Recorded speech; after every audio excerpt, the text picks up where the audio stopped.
Welcome to a new episode of Girl Geek and Gay. The Gay? Geek?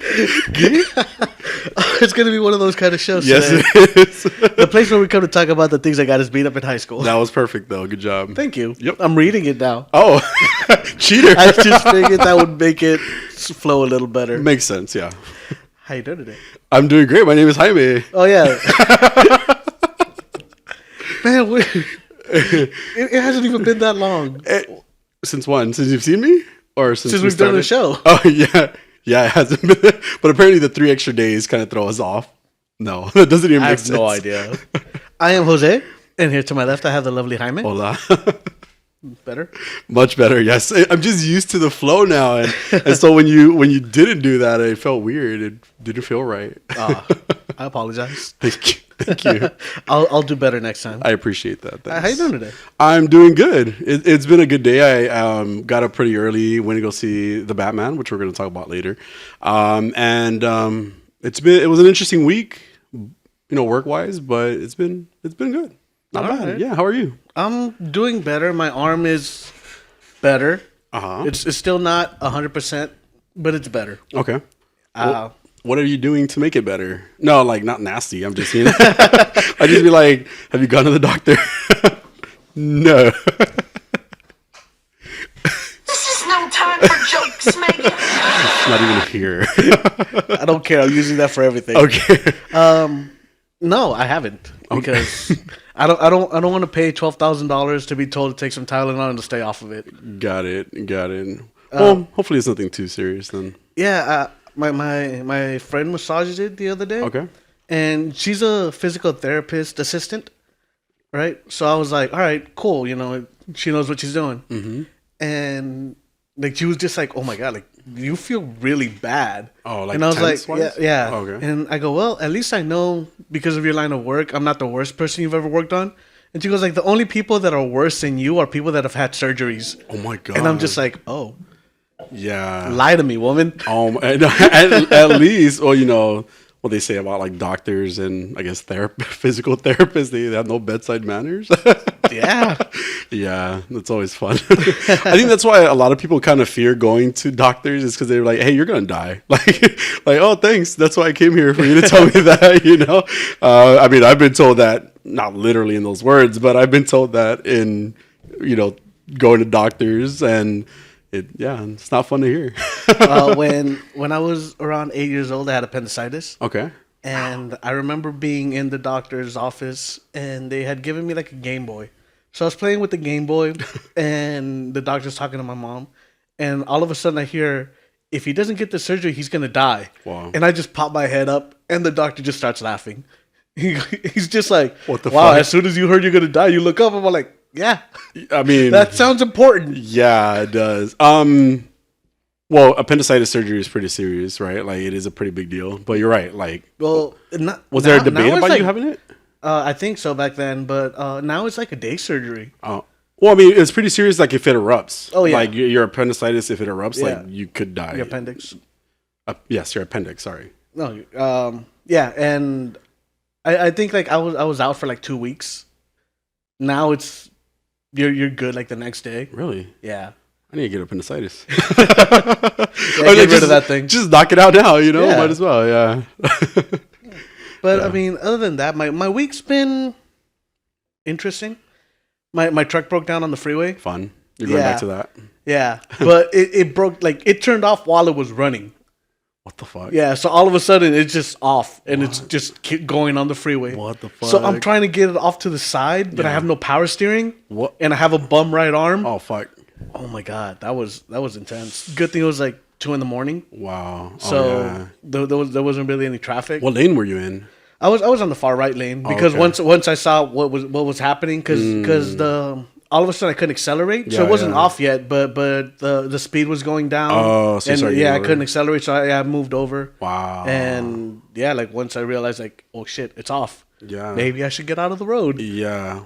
Well, that's pretty crazy to think. Like, I forgot about my car. Same thing, like possibly stalling on the freeway. So I can't even imagine like how you would have felt. Thankfully, well, if it's later at night, it's not crazy traffic, and we all know how like even going to like because I go to Pasadena sometimes, it's fucking crazy. So I I can't even imagine breaking down on that freeway. So Yeah. it'd be intense. And then that same night, I got it back up and running. Yeah.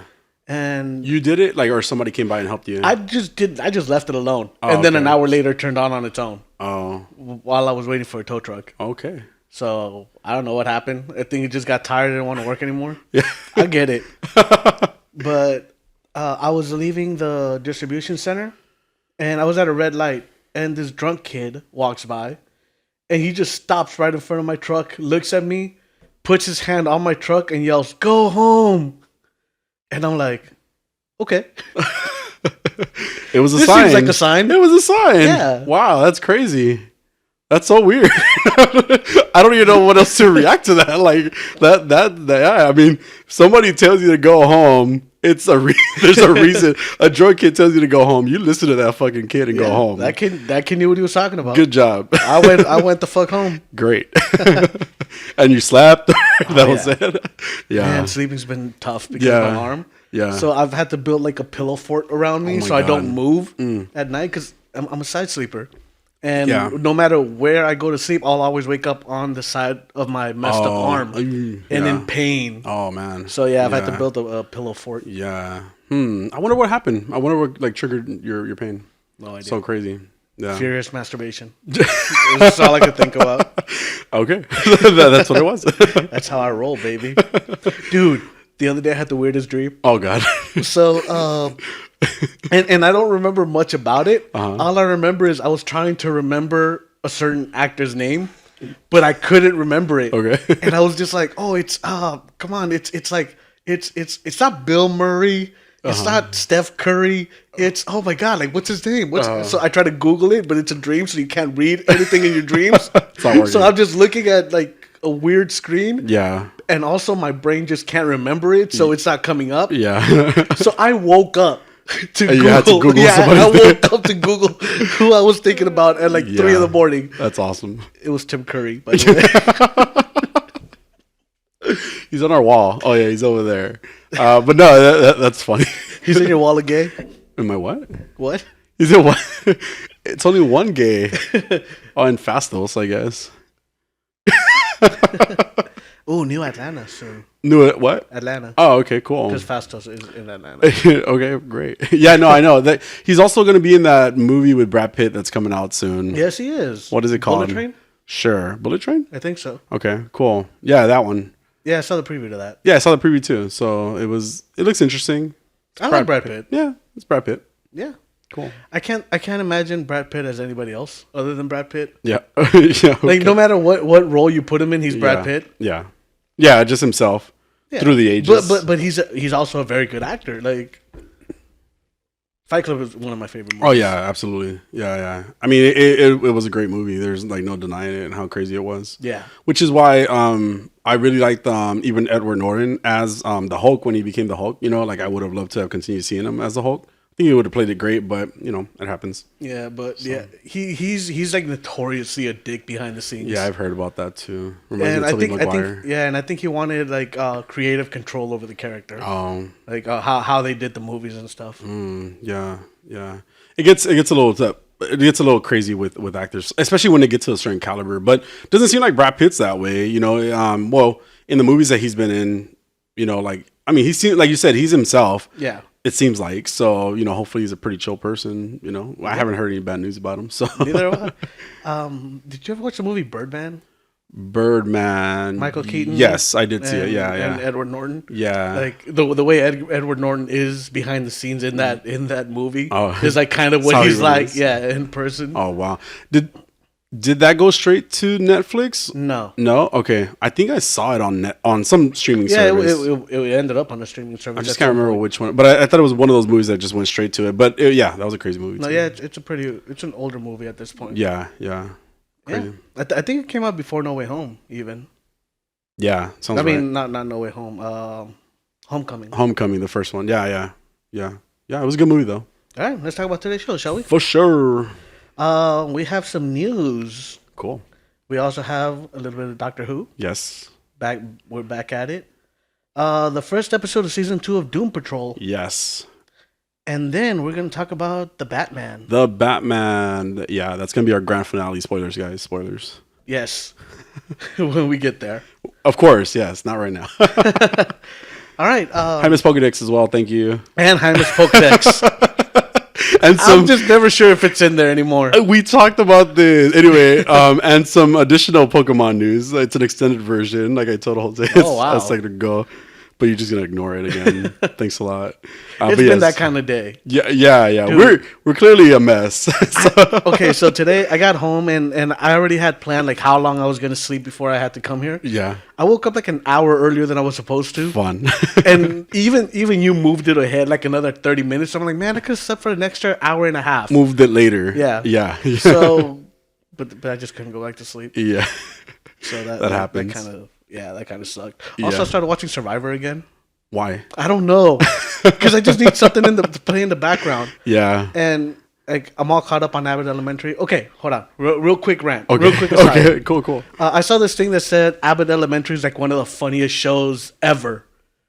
I don't know if it's Ever. Right, okay. Like one of the funniest shows ever. Okay. And I just started thinking, and I was like, this show does not crack my top 15. You know, Yeah, like, yeah. I don't even need time to think. If you were like, okay, your top 15 favorite sitcoms, we could have just talked about that show, Yeah. and it wouldn't come to mind. Yeah. It's not a bad show, but it's not. It's there. People are like, oh, it's better than Modern Family. I'm like, no, it's not. So I can't really speak to Modern Family because I never saw it. Oh, it's a great show. Like, is it funnier than The Office or in the same range as The Office? I would say no. You know, like It's I not wouldn't even say as funny that. as Parks and Rec, and I wasn't a And big I was gonna Parks say, and Rec fan. well, and I actually liked Parks and Rec, but still, again, The Office is up there. I mean, but also I haven't sat there and like watched it like religiously, maybe like some people. It's again, we talked about it being like kind of a background Yeah. show. It's good. There are some things that I laugh about. Maybe I gotta pay more attention. Is my thought. I don't sit there like watching it, you know. The principal makes me physically angry because she reminds me of People that we've worked yes. with before. Yeah, no, it's reminded me of people that we worked there. It's probably the same person. It's based on the same person, you know? Because, I mean, it's true. Like, sometimes you do come across those bosses that do nothing but think they do everything for some reason. Yeah. Yeah. So, She makes me angry. Every time she's on the screen, Yeah. she makes me angry. and maybe that's why it's funny, right? Because we might all be able to relate to somebody like that. But I don't know if it's, like, hilarious, you know? Yeah, Like, I was just like, yeah. this isn't Malcolm in the Middle. This isn't Yeah. even Married with Children. That's a good you know? point. That's a good point. I mean, yeah, I'm not a comedy guy though, so maybe that's part of the reason why I'm just okay with it. You know? Yeah, and again, I'm okay with it, but Yeah. just these news about it being the funniest show Yeah. ever. Yeah. I was just like, So did you see the whole thing, or did you yes, see? I'm like fully caught up on it right now. How many seasons is it? One, I right? think there's only one season. Okay, Yeah, and you saw. Are there going to be more episodes to Yeah. the season? Oh, okay. I thought it was like I think over. so. Okay, I don't know. I'm not sure. I've only seen like 4 episodes ish. Yeah. You know. I mean, if you saw all of but them, even the Wonder Years are better. The remake of the Wonder Years, oh, okay, I haven't seen that. it's pretty good. Okay, I- and I actually I'm enjoying considered it. watching it too. It's on Yeah, I'm Disney enjoying Plus. it. No, it's on Hulu. Is it? Yeah. What's on? Oh, I think Fresh. No, I don't know what I'm talking about. Fresh Prince is on. The new one is like on There's something on Stars Disney or- Plus that I thought was the Wonder Years in my head right now, but maybe not. Boy Meets World. No, I don't think so. Anyway, Wrong Savage.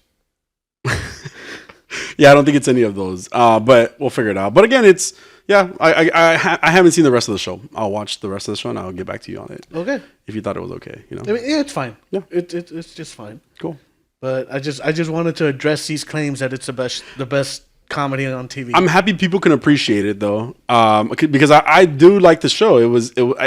I saw something on TikTok that I haven't even gotten to the episode yet, right? I saw something. I think it was like the second to last episode. Oh, really? Damn, that far? It was hilarious. That little scene was hilarious. I'm happy people appreciate the show, and I want to watch it. I'm gonna watch the rest of it eventually. So, but I don't know if it's as funny. Like the first 4 episodes haven't been that funny. They've been fine, right? Yeah, they've been the whole fine. episode. The whole show to me is like that. Yeah, It's yeah, fine. yeah. There's certain things that do like that, and I feel like other people can relate, to that specifically. I don't know why I jumped at like saying that right now, but I don't know if it's as funny as people are saying. That's what you're saying. So Yeah. Did you mention that we're gonna have Geek News today? Yes. Oh, okay. I don't remember that. That was the first thing on the list. Was it? Yeah. I thought I remembered Doctor Who, and then that was it. I mean, that was in there too. Okay. You okay, Jaime? No, I don't know what's going on. Like since you got here, I've been had that blonding. That's what it is. Wow, bitch! Fuck you. Adolfo just threw you under the bus. I know, ho. What the fuck? Maybe because I've been up since like 6:30 in the morning. So Why? Because I had to go see The Batman. What time did the movie start? I like breakfast. Okay. Let me have my fucking breakfast. Okay. Shower, breakfast. Go to the. We actually went for a walk too. Wow, you've had a productive morning. Productive. Maybe that's why I'm so hyped up too, and my brain's not like in its right place. So. All right, so I have a little bit of Star Wars news. Yeah. Mary Elizabeth Winstead is said to maybe be replacing Gina Carano in the plans for Star Wars. So she's not going to be Cara Dune. Mary Elizabeth Winstead is Ramona Flowers. Oh, okay. I could see the Ramona confusion in your Flowers. face. Thank you for that one. I like Ramona Flowers. I mean, I was gonna not look it up, but okay, cool. Yes. Cool. I like her too. I really like. Yeah, she's like a her as an badass. Like in Scott Pilgrim versus the World, I like the scene where it was her versus her ex-girlfriend. her ex-girlfriend. I can't remember her name. Anyway, Roxy, that's correct. And thank you. It's impressive. And I love that movie. By the way, I saw it like 10 times. No, it's like 6 times in a movie theater probably. But I like that scene, and I thought she was a badass. I can see her as a superhero. I'm just saying, like aside from Star Wars, you know. Yeah. Cool. Yeah, I like her too. She was also in Birds of Prey, if you remember. Was she? She was Huntress. Huntress. Was that her? Yes. She's hella tall. Well, compared to the rest of them. Yes. She was also in Die Hard 4. The fuck? Live Free or Die Hard? Yeah. I didn't watch that, but cool.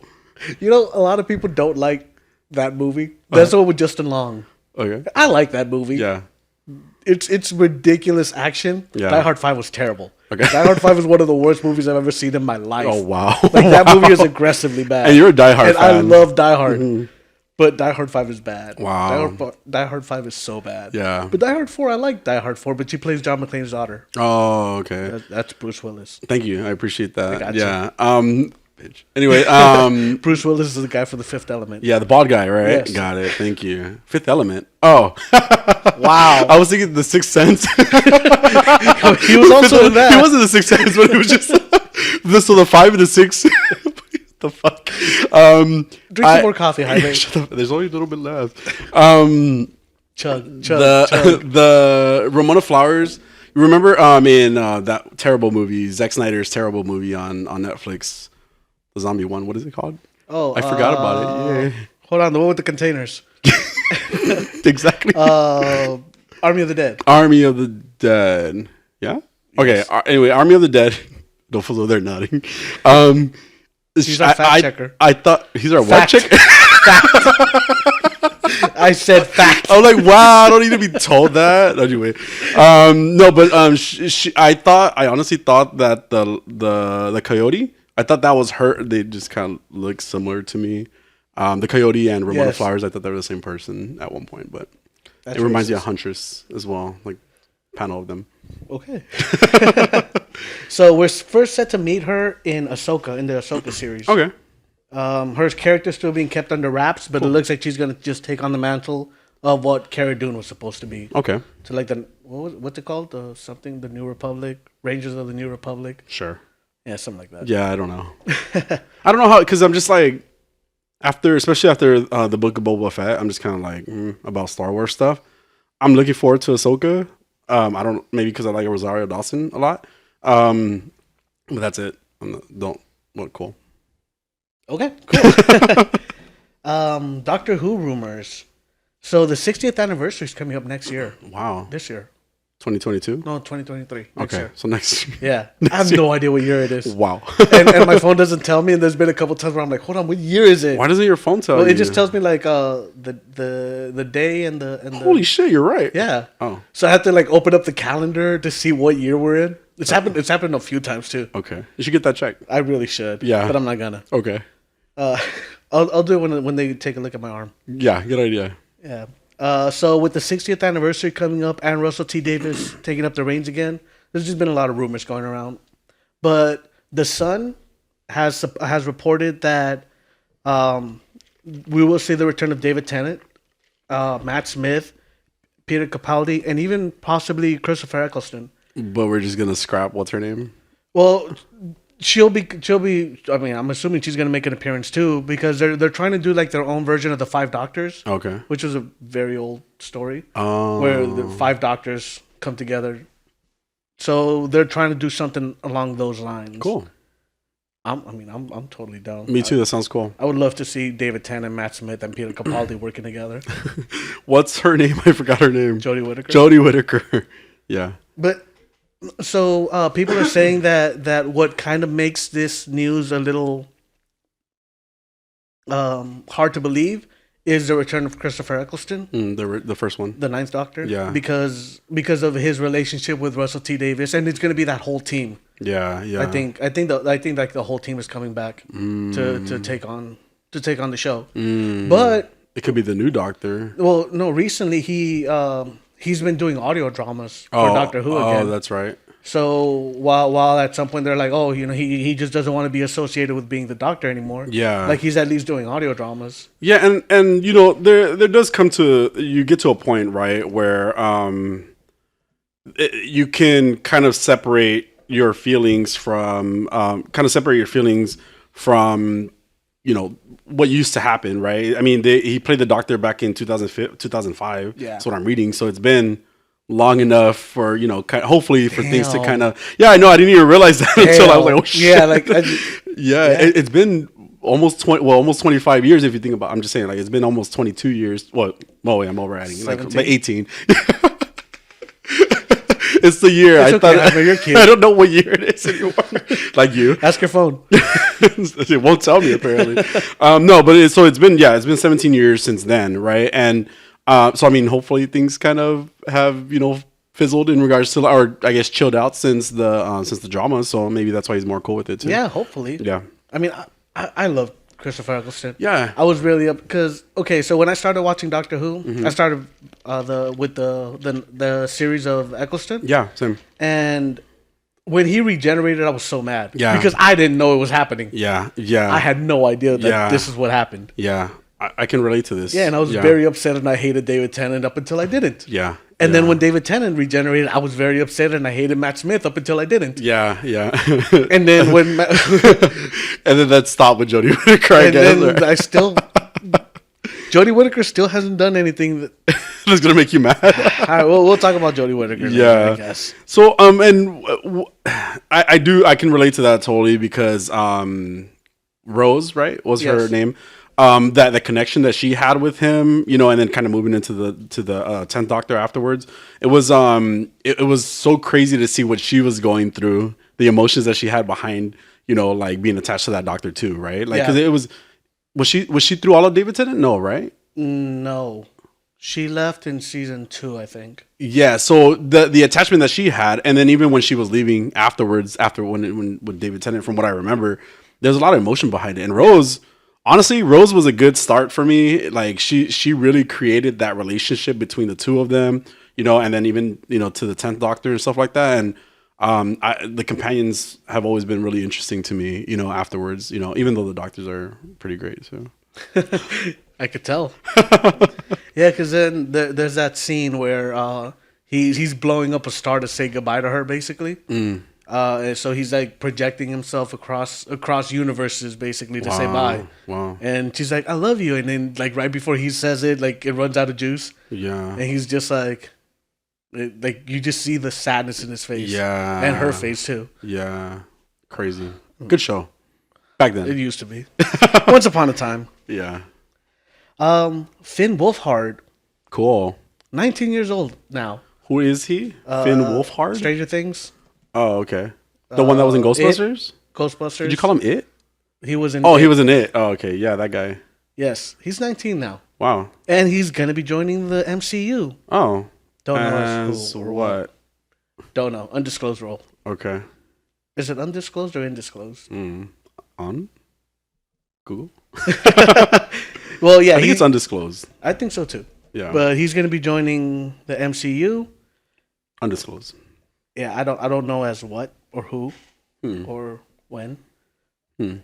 Interesting. But yeah, Cool. That's all I got there. Yeah. Daredevil news.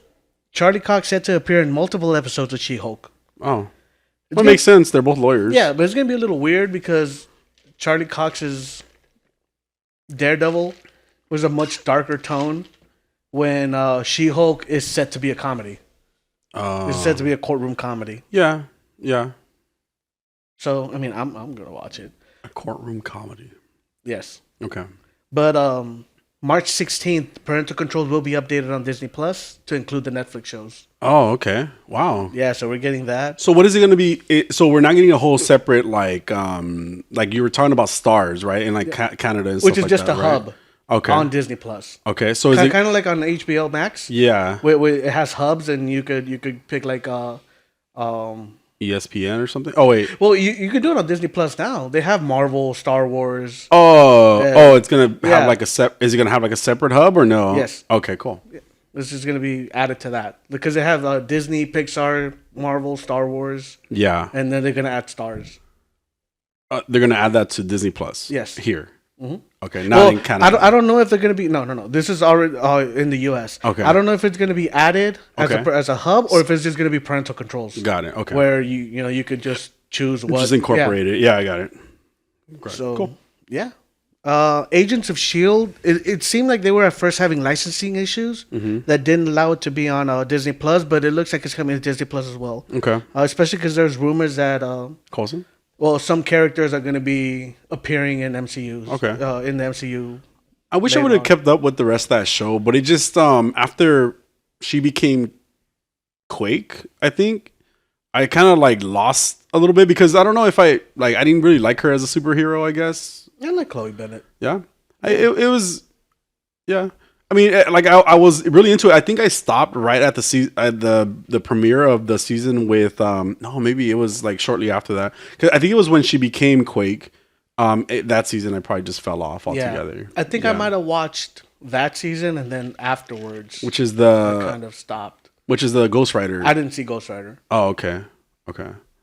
I don't think I saw Ghost Rider either. That's why. I don't remember. It's been a while. All right. Secret Invasion news. Okay. It looks like Don Cheadle will be showing up on the show.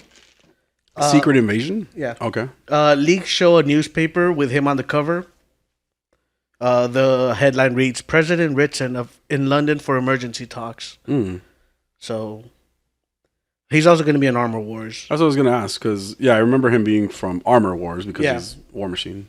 And also there's been kind of teases that there's going to be an underwater setting in Secret Invasion. Okay. So just more and more Namor. Yeah, possibilities. Rumors. Right? Yeah. And well, there's been Tenoch Huerta. He's from the Forever Purge and Narcos Mexico. I don't know who he is. Okay. But there's rumors that he's been cast as Namor. Okay. That's been a rumor for a while, right? Yeah. Okay. And there's also for Black Panther. There's been pictures of the shooting for the set in Puerto Rico. Cool. Yeah, and I mean, because he's in the movie. Yeah. But it just doesn't show which character he's playing. playing. Oh, okay, got you. Yeah, so now people are just like, well, is he going to be a hero or is he going to be a villain? Yeah. Because I think Namor was originally a villain. And I was going to ask about that because I think at one point he does become like a hero too, right? But originally he's a villain and then becomes a hero. Yeah. Everyone's a hero of their own story. Right, yeah. And I think that's kind of like what they might lean into. Yeah. Into the whole, he's just trying to protect Atlantis. Yeah. And... Yeah. Well, they're doing that a lot. Like we think about like Morbius, for example, that's coming out soon too. And just Venom, things like that, right? They're kind of heroes like in their stories, that we've seen so far. So it makes sense. Yeah. That's what they do. Nobody's going to be a bad guy. And there are no bad guys. Since they saw what they could do with Killmonger, it's kind of like, well, let's give the hero a little more debt. Well, okay. Sir Patrick Stewart has admitted his appearance in the film. We all knew this. Right? Yeah. I mean, who else would that be with that voice and that partially bald, that partial shot of his bald head? Okay. He said, Well, I had my phone turned off as it happened, the airing of the trailer. Okay. He goes, it wasn't until the next morning when I woke up and looked at my phone and found that I had been bombarded with responses and that my PR people had sent me reactions that they had detailed and passed on to me. I actually didn't recognize my own voice. It sounded different. Whether I had a cold or something at the time, I don't know. But I was astonished. And all they saw was the back of my shoulder and I think my earlobe. Nothing else. There would have been so many connections made, but it pleased me. I didn't know it was me in the movie.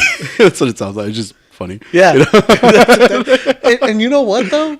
I know it happened with Gwyneth Paltrow, where like they asked her what it was like filming Spider-Man. She's like, I'm not in Spider-Man, and they're like, yeah, you are. And she's just like, I don't remember being in Spider-Man. Because they cut out clips. Yeah, and I mean, yeah, because you film something and you don't know where it's going. Yeah. I know they had the same issue with Yvette Nicole Brown. Okay. Who is? She was just a minor character, but she's in Endgame. Oh, okay. And she's the one that recognized that she's in the elevator with Captain America and Robert Downey Jr. Okay. In the past. Oh yeah. And she's the one that kind of like stitches on him. Oh. She's like, I filmed that years like or however long ago. She's like, I thought it was gonna be in another movie, and then it just got cut. Wow. So she was surprised to just find herself on screen there. Yeah. Okay. Crazy. Yeah. So I mean, he was just like, oh, I guess I'm in it. So wait. So then, what does that say? Okay. So then, if you think of it from that perspective, right? What does that say about what he thought he was in? Then, like, does that? I mean, I'm not saying X-Men, right? Like, I'm not saying that like one of the original X-Men. Because especially you're acting opposite Benedict Cumberbatch. Yeah. Like, so what does that mean? Because we haven't seen him in anything else with Benedict Cumberbatch, right? So it's like, now what does that say about him and what he's going to be in with him, you know? Like, what other possibilities are there? If not this movie, I get what you're saying. God damn it. If not this movie, I mean, what it wasn't a very good, you know what I'm it trying wasn't to very say. well articulated, Shut but the fuck up. I mean, you got your words out. Yeah, they came out. Ish. All right, but that's pretty much all the news I got. Oh, okay, cool. Good news. No, it was cool. Like, I'm looking. I just want to. I'm really excited about Doctor Strange. Like, I saw another preview for it today, and I was just like, wow, like, just watch it already. So, yes. When is it coming out? The 17th, March 17th. Is it? Oh shit! I gotta change my calendar. It's on February. What year? That is a mystery. Let's see. Oh shoot. Doctor Strange release. Damn, them typing fingers though. Oh, May 6th. I'm tripping. Yeah, I'm 2 months ahead. I didn't think it was out this month. I thought it was out this month. Oh, Morbius maybe. Morbius is out this month. Okay, cool. And today is March something. March 6th. 6th. So this is why we got the Batman. All right, great. Cocaine's a hell of a drug. You should try it. May 6th, Doctor Strange. All right. So this just in. Morbius. No, stop. Morbius. I'm sorry. Anyway, we just discovered. I hate that Breaking word. news. Breaking news. Morbius, April 1st. No longer at the end of March. I swear it was like March 17th or something like that. Yeah, but it looks like it got pushed back because it wasn't April for sure. Like I know for a fact it was March. Yeah, because I thought it was gonna go up against Moon Knight. Oh, okay.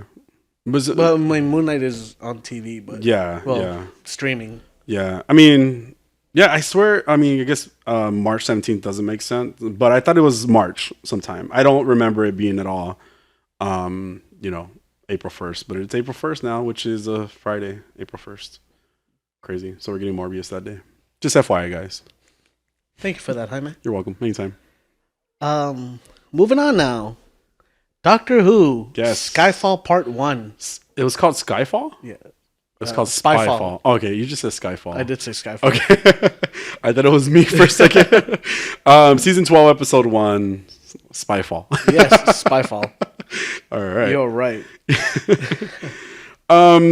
So my take on this episode, it's funny because I had seen, and I'm just gonna be all over the place. Okay. Yeah. Cool with me. Be all over the place with this. Give it to me.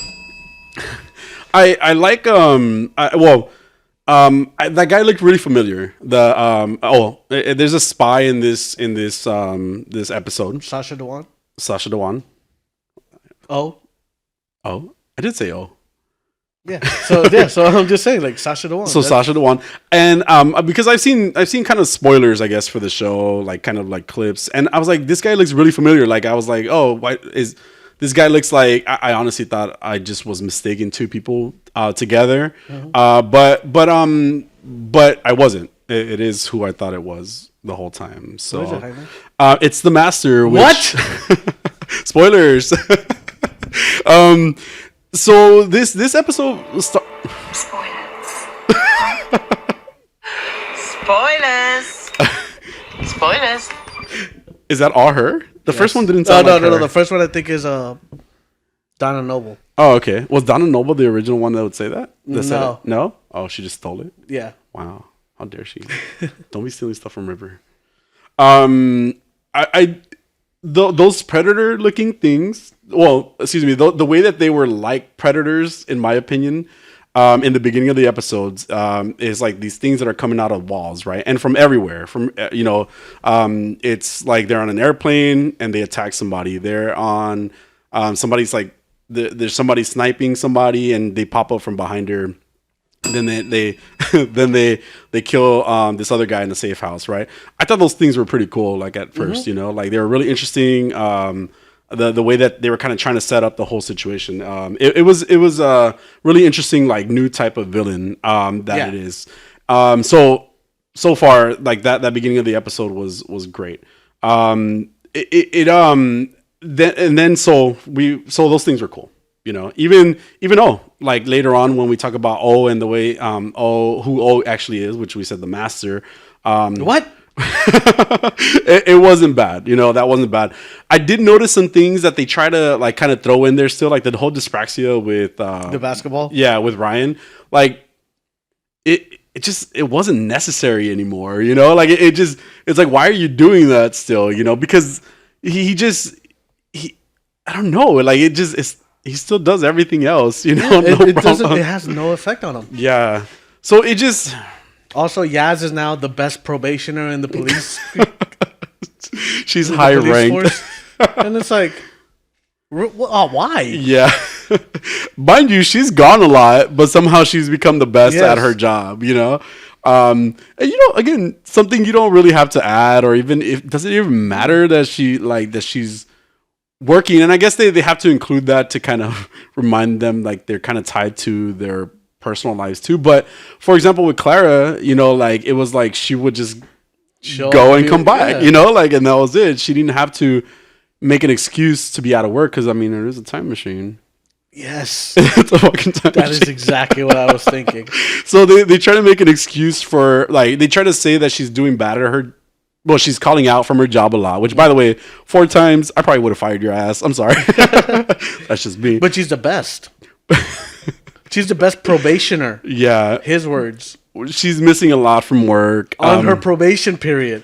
On our probation period? She's still on a probation period? Yes, because he calls her the best probationer. Oh, I thought that meant... I don't know why I thought that meant something else. Because he even tells her, like, you may be the best probationer, but you're still on probation. Oh, that's weird.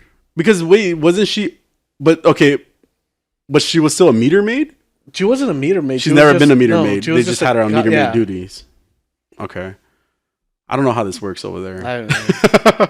I could be wrong. I could have heard wrong. No, I mean, they did say that. I do remember them saying that.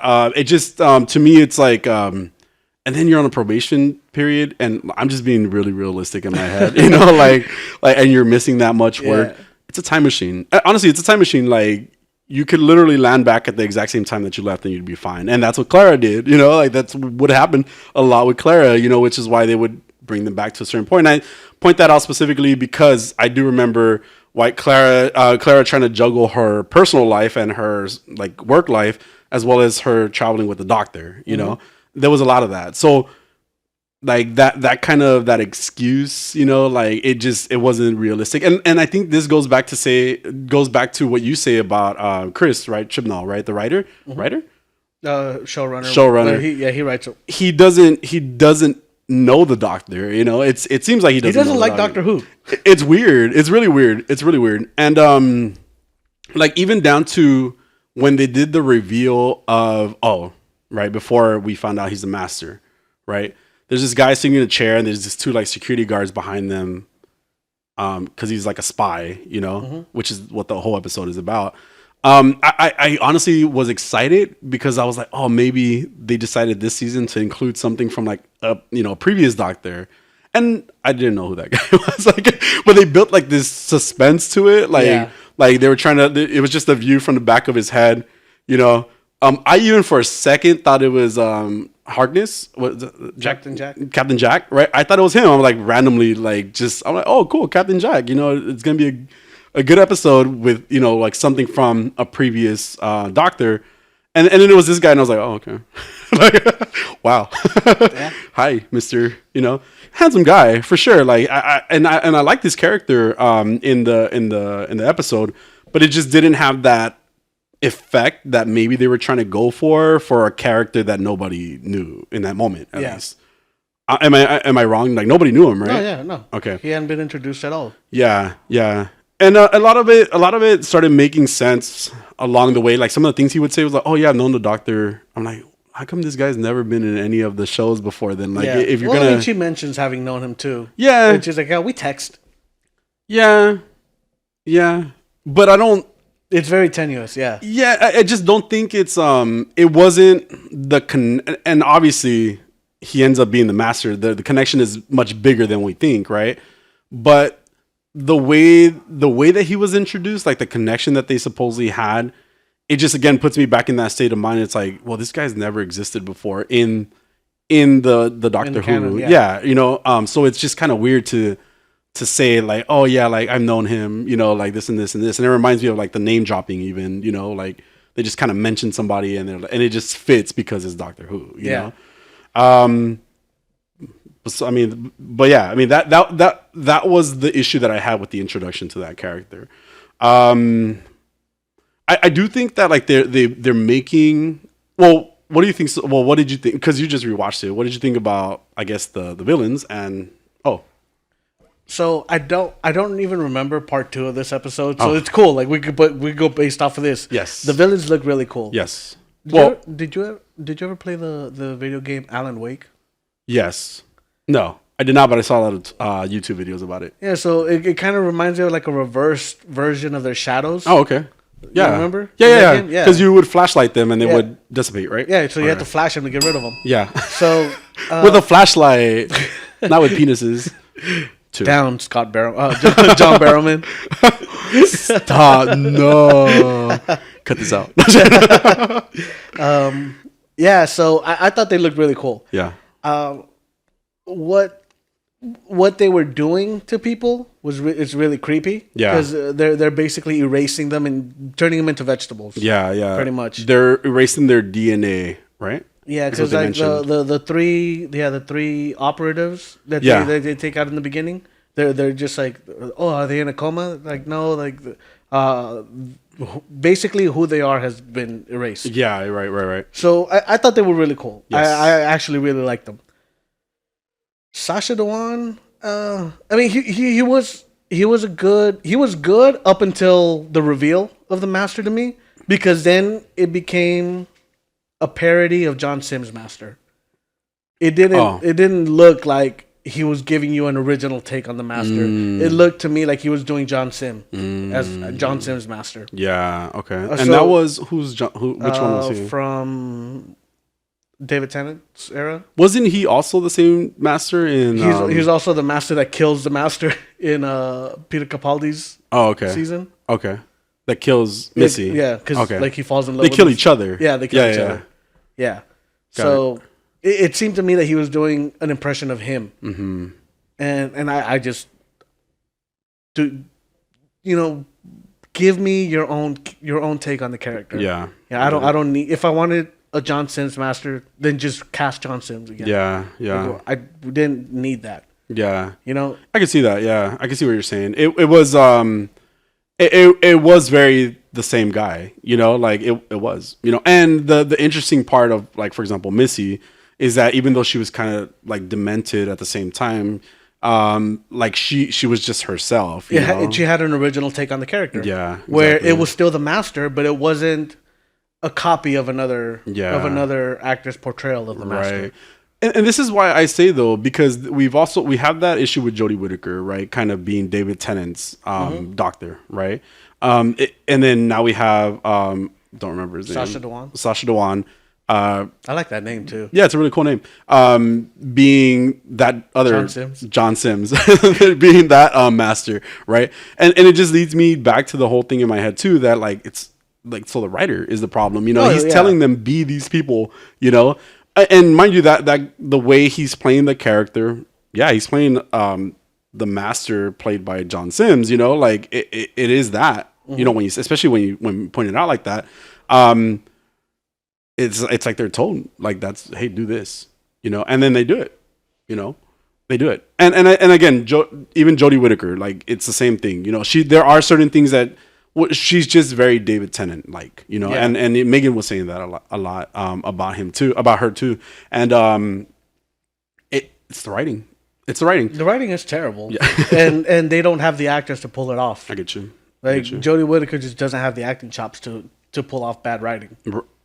Right.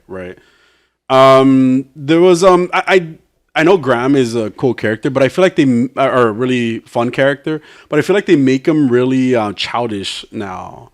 You know, was that something that you had? Because you like check. Well, it was just this scene where how he gets so excited about the gadgets. Yeah, but I get it. You know, he probably grew up on James Bond, but we got this scene. Bring on the bling. They are not toys. Yeah, they're not toys, Graham. No, they're not, Ryan. And if you say otherwise, I will shoot you with my laser shoe. Yeah, I mean, okay. Yeah. I want a laser shoe. That's all I'm saying. Yeah. They make him a lot of that, because even when later on when they go to that casino, which what was the point of that whole scene too? It was a casino themed party, and kind of to play off of the spy genre, Casino Royale. Yeah, like Spyfall, Skyfall. I really thought that scene was so pointless. Like it was. Yeah, like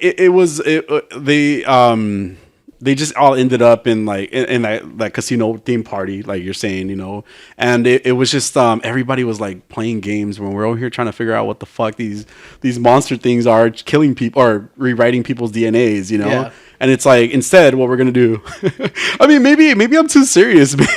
maybe because I do think that they also bring up like things like relationships. Like, for example, they're talking about like Yaz's sister wanting to give Ryan her phone number. Yeah. Right. And it was like in the middle of like while they're trying to collect data on these fucking aliens, you know? So it just seems so like inappropriate, like to talk about those things in that moment, especially when somebody's about to, you know, catch you guys, you know? So yeah.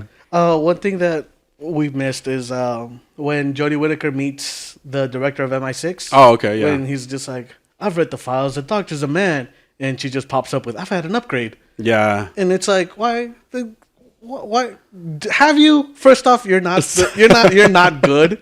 Oh my God. Second, like, just okay, look, I will admit women are the best sex. Oh God. but did we need that line? Okay, but you also have to consider the fact that they come at her automatically saying, like, well, you're supposed to be a man. Like, why are you a woman all of a sudden? You know, like there's a lot of implied by saying things like that. Well, I'm sure. And so it's okay for her to stand up for herself. Yeah, but it's like an upgrade, really? Is that what this is? I mean, just because you change it doesn't I get mean what you're it's an saying. upgrade. I get what you're saying. Like, I get what you're saying in regards to the effect wasn't there because you're not a fan of that doctor, you know, because she doesn't, like you say, she doesn't have that gravitas, right? She doesn't. She doesn't. So that's why the effect didn't work. Now, if let's say a different person would have played this doctor, again, female doctor, and they would have said that, I feel like it would have landed better, you know, because of the line. I don't think it was that bad though, considering what the what they were saying at her, and it has been said to her, and it has been said to her before, you know, because she's the doctor now, and people are always kind of like, oh, you know, that was, or they mistake her for Graham, you know, thinking he's the doctor. But it's also because the doctor's always been male. Yeah. So they always know, like, oh, the doctor's a male. Yeah. So that's what they're expecting. Yeah. You know? Yeah. So if I'm expecting a guy to show up Yeah. and a guy and a female show up, Yeah. and I'm looking to talk to the person that's supposed to be a man, Right. I'm gonna address the man. Right. I get what you're saying. So I mean, it's not their fault this time. Sexism, rather. Yeah, I got it. No, but look, No, this yeah. episode though, I noticed what my problem I have with her. Okay. Like one of the problems I have with her God, is that when she's trying to sound confident, Uh-huh. she babbles, and she just comes off sounding dumb, and like she's nervous, like she doesn't know what she's doing, so she just starts talking about irrelevant things, and it really bugs the hell out of me. Yeah. But it's not her. No, I'm just saying, like, it's not her who's telling her to say all these things. That's what I'm saying. Well, as an actress is what I mean, you know. But I get what you're saying. I do, because the way she always somehow like ends up discovering the solutions to things, right? She does that exact thing first, and she goes, "Oh," you know, like She doesn't know something until she knows something. yeah. Yeah, or like in this situation, like they even like the whole language thing with the TARDIS thing too. I have that here too. I was like, what the fuck? Like it was so convenient, you know, of a thing, you know, that now all of a sudden the TARDIS knows every language, even the new ones, you know. So you got something to play? No, I was looking for that note because I have it here Yeah. somewhere. Yeah, because like you said, we're all over the place. Yeah. Yeah, I mean it's. All right, so she's just like, there was no point in her being like, I don't recognize this language, to then immediately be like, but the TARDIS will. Yeah. Even like it was just like so perfectly like brand new language. I mean, how recent is that language? She had, what'd she say, like 900,000 languages, or maybe I don't know. She said some crazy number of languages that she already somehow either put into the computer or got off the internet, whatever it was that she did. I don't fucking know. She bored it. She babble fished it, and it just knew. But it was so convenient to like she hooked it up to like the Wi-Fi hooked up to the TARDIS. So Yeah. it was a cheesy part of it. The Daniel character was I guess I got lost a little bit when Daniel went away, just magically, you know, at the end. But because the master called him away. where did he call him away Fuck to? if I know. Or when. Because he was flying an airplane. No, but not just that. Like, well, I mean, I guess he could have used the light creatures to teleport him out. Oh yeah, because that was a thing. Yeah, that's right. But I'm assuming, it's the light creatures. That's the only thing that makes sense. Yeah. But it's this whole thing just seems like that entire scene seems like it's just written. It doesn't seem to make sense. Like, Yeah.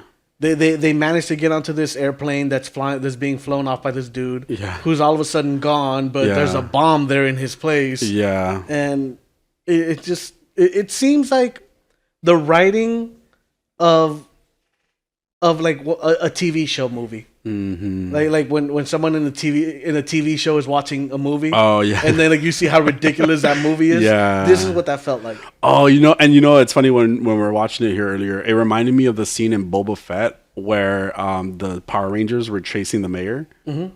That's what it reminded me of, because it looked cheesy like that. You know what? Let's talk about the car chase scene. Yeah. Well, yeah, exactly. Because it leads to right before Daniel's disappearance. Okay, so the doctor has no finesse. Wait, the car chase scene? Wait, the motorcycle? Oh, yeah, got you. He's in a car. They're in motorcycles. Was he? I don't remember.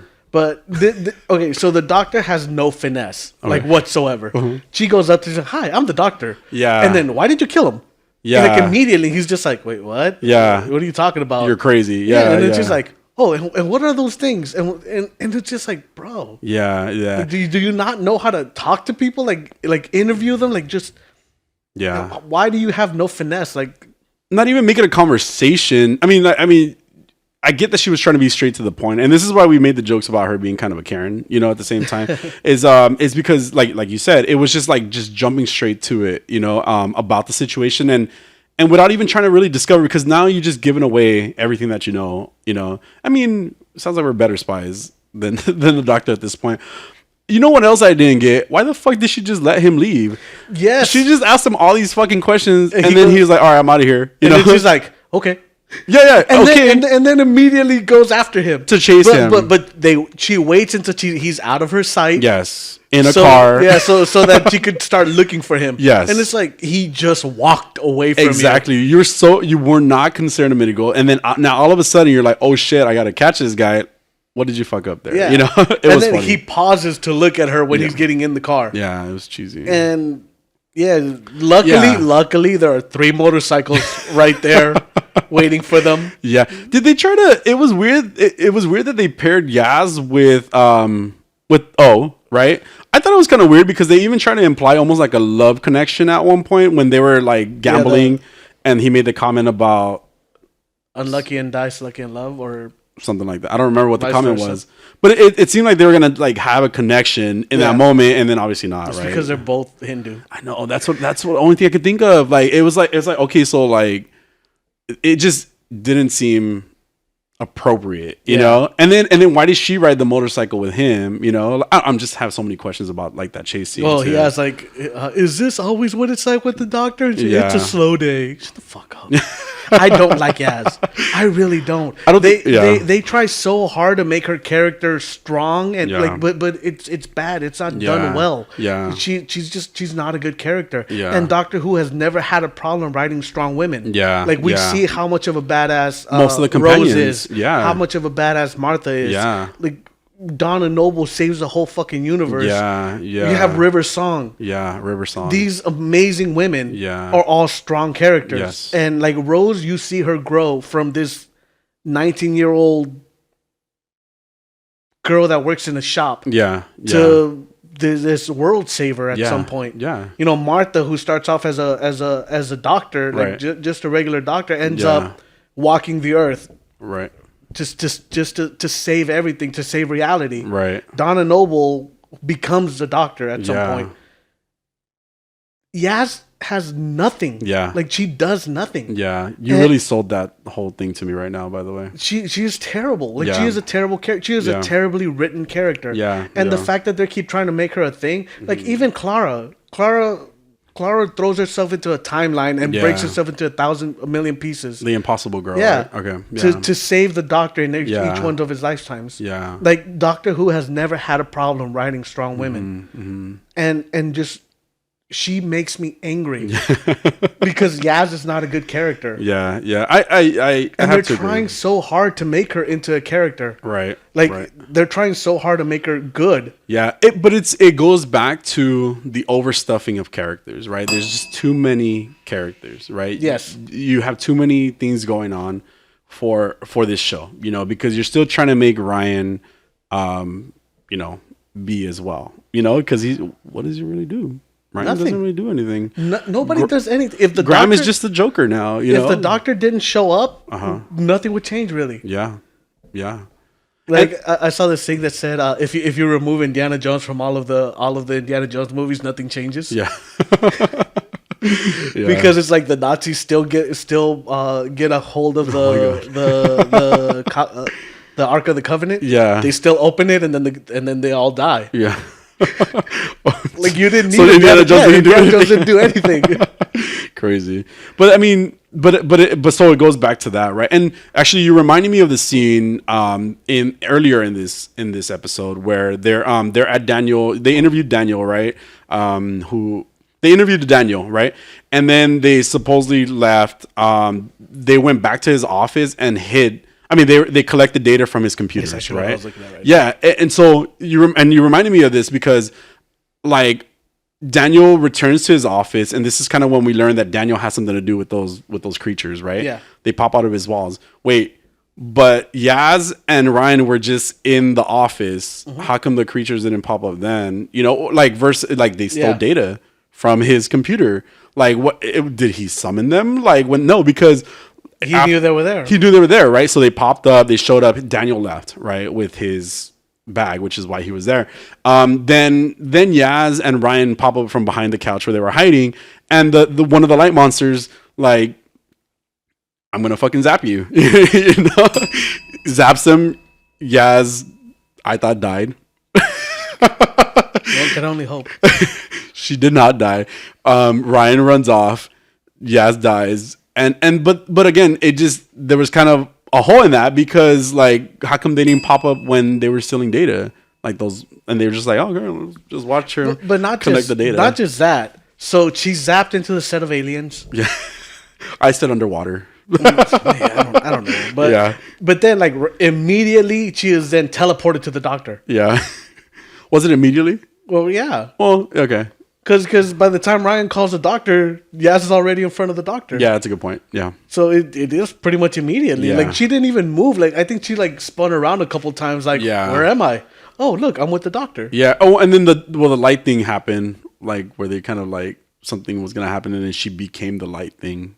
Yeah, sure. Right? Yeah, I think she just switched places with the light thing. Light monster. Yeah, I don't know, man. I watched the same episode you watched. Yeah. I mean, yeah. So I mean, it was, yeah. We do have to watch episode 2 of it. But, okay, wait. Before we get there, though, Okay. we have the. I haven't seen episode 2 though. No. Okay. We have at the end of this episode, the cockpit blows up. Yeah. And then the doctor is in a falling plane, and the master's like, "I've killed you. I've finally won." Yeah. Right. And then he disappears, and then the doctor's teleported out of there Yeah. into the set of Alien. Yeah.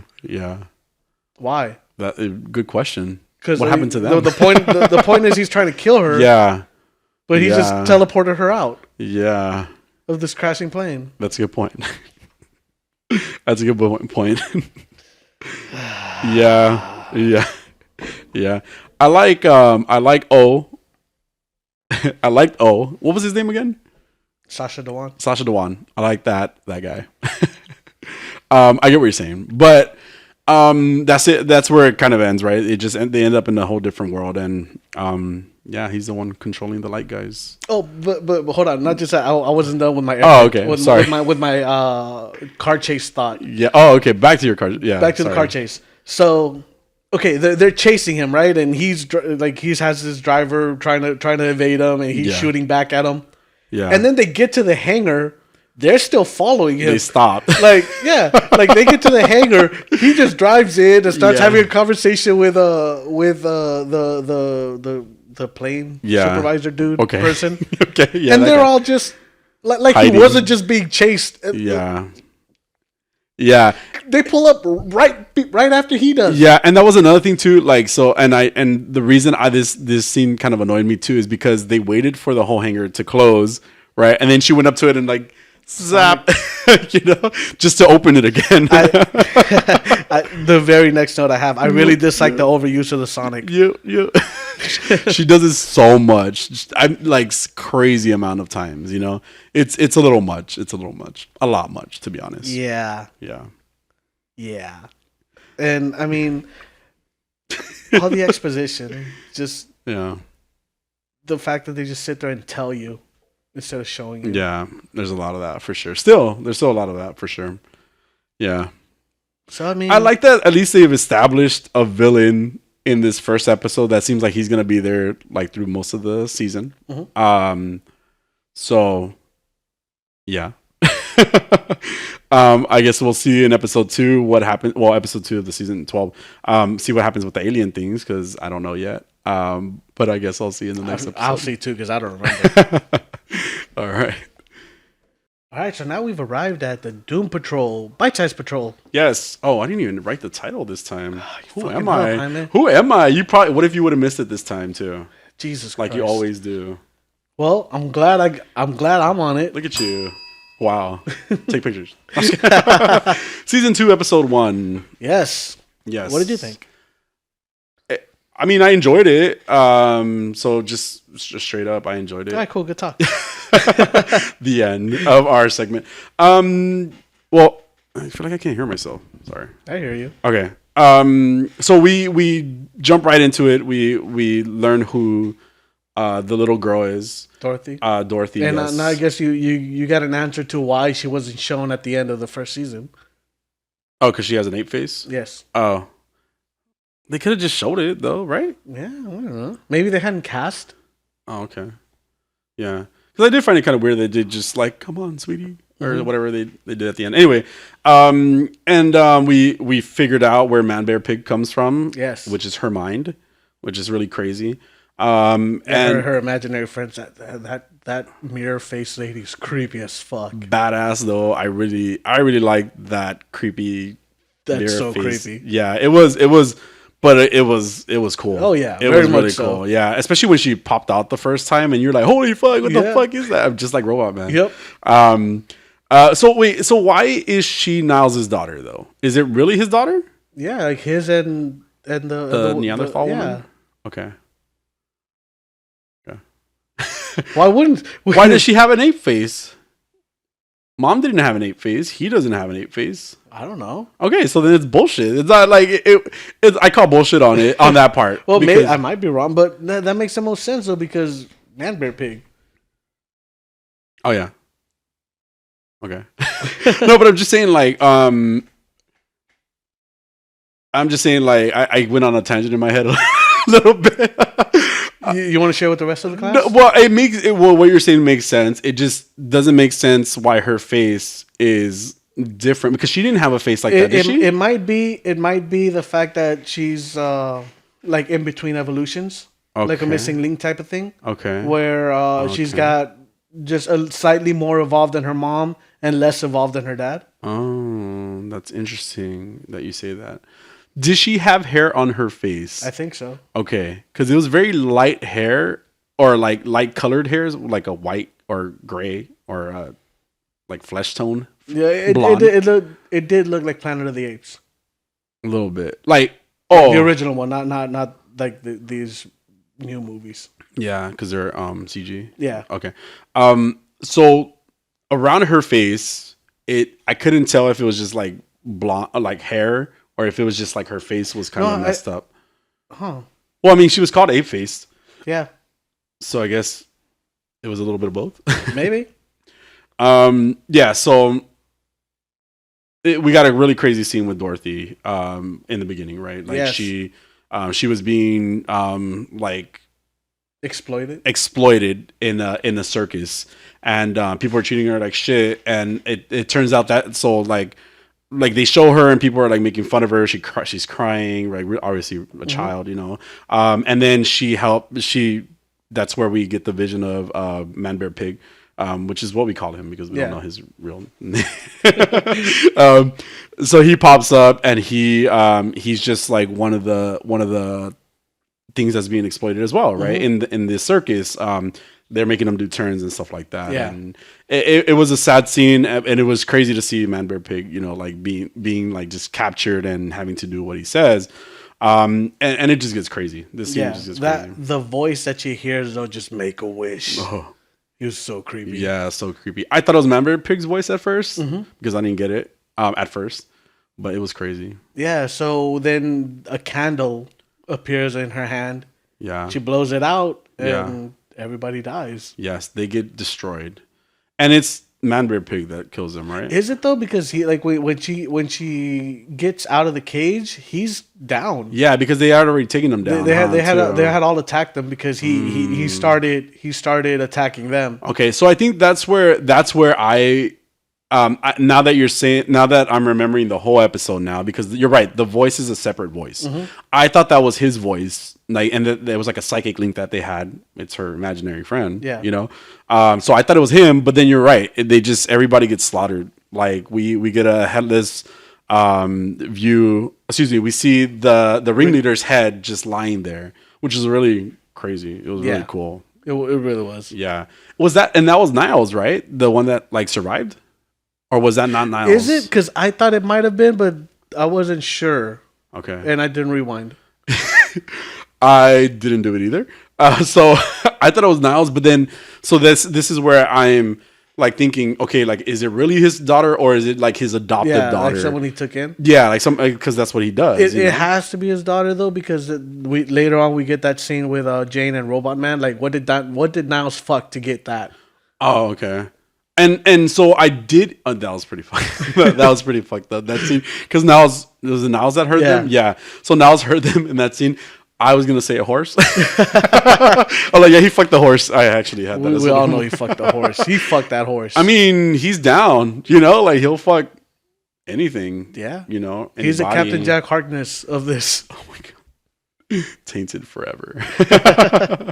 But I thought it was Niles, to be honest. But because it didn't make sense for anything else in that moment to me. Mm-hmm. But yeah, I mean, it was at least a cool intro to her. Yeah. You know? So then we get Dorothy starts describing her new friends, basically. Mm-hmm. And we see that Jane is still on drugs. Yes. Well, the metahuman suppressant Yeah. drug thing. Yeah. Yeah, and Hammerhead is pissed. Yeah. Yeah.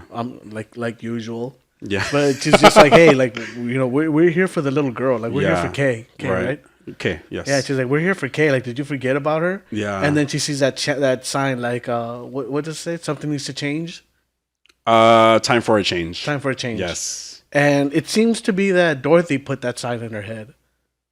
Why? Because when she wakes up and Dorothy's like, oh, I'm sorry. Oh, no, never mind.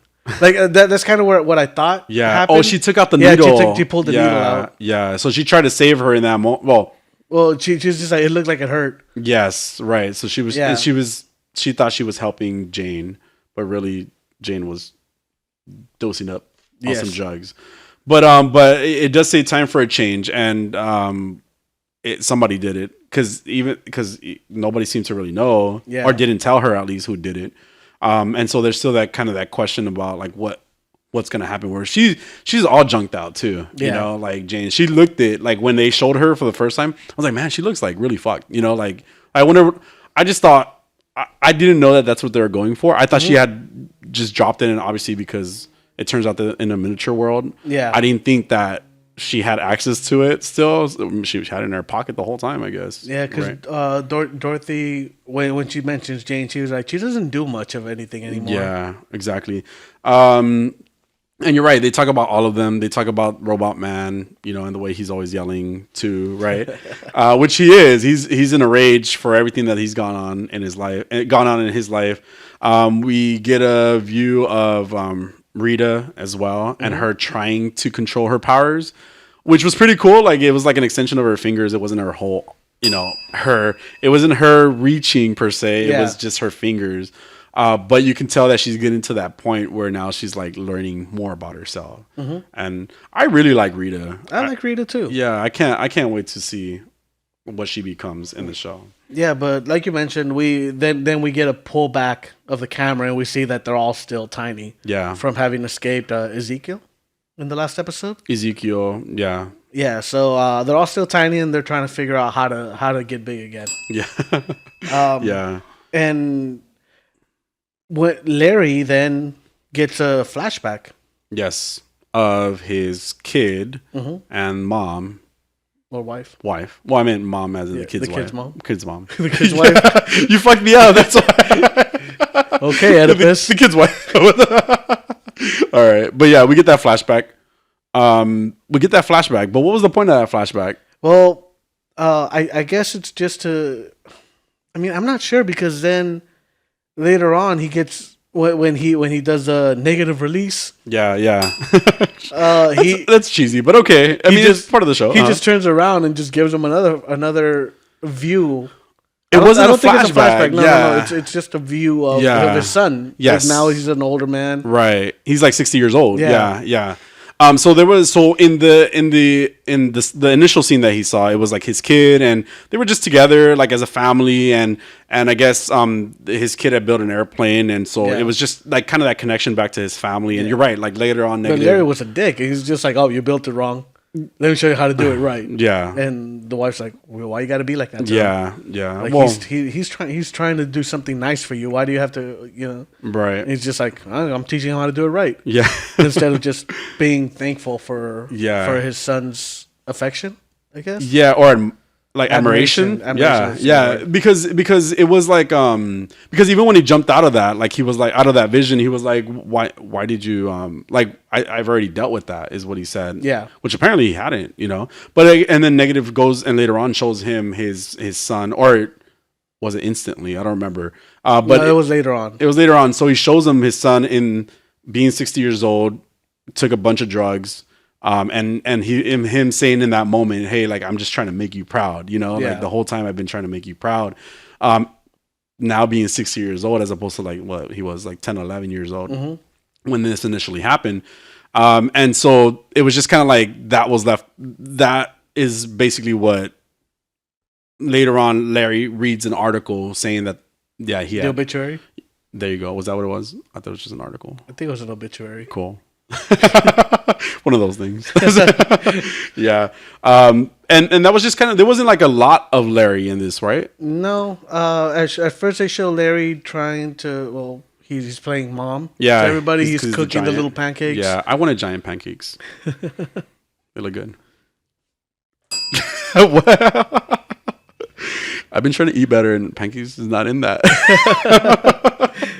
Anyway, yeah. And he's also the one trying to come up with a way to revert them back, working with Niles. Yeah, solution. He's trying to make them big again. Yeah, I really liked the way they had like an erector set up, like for like as an elevator. I don't know what else to call those things. What were those like metallical? Because they had an elevator. Yeah. Right. And so which is why Robot Man, because of his anger, I guess towards Admiral Whiskers, he's going and he's feeding rats, right?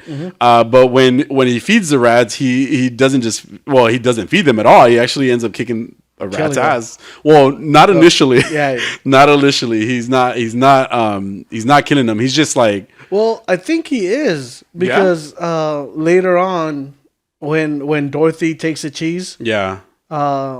he goes, she thinks I've been feeding the rats instead of killing them. Oh. And then they go, you didn't tell her you were killing them? She goes like, I'm not going to tell that to a little girl. Oh, okay.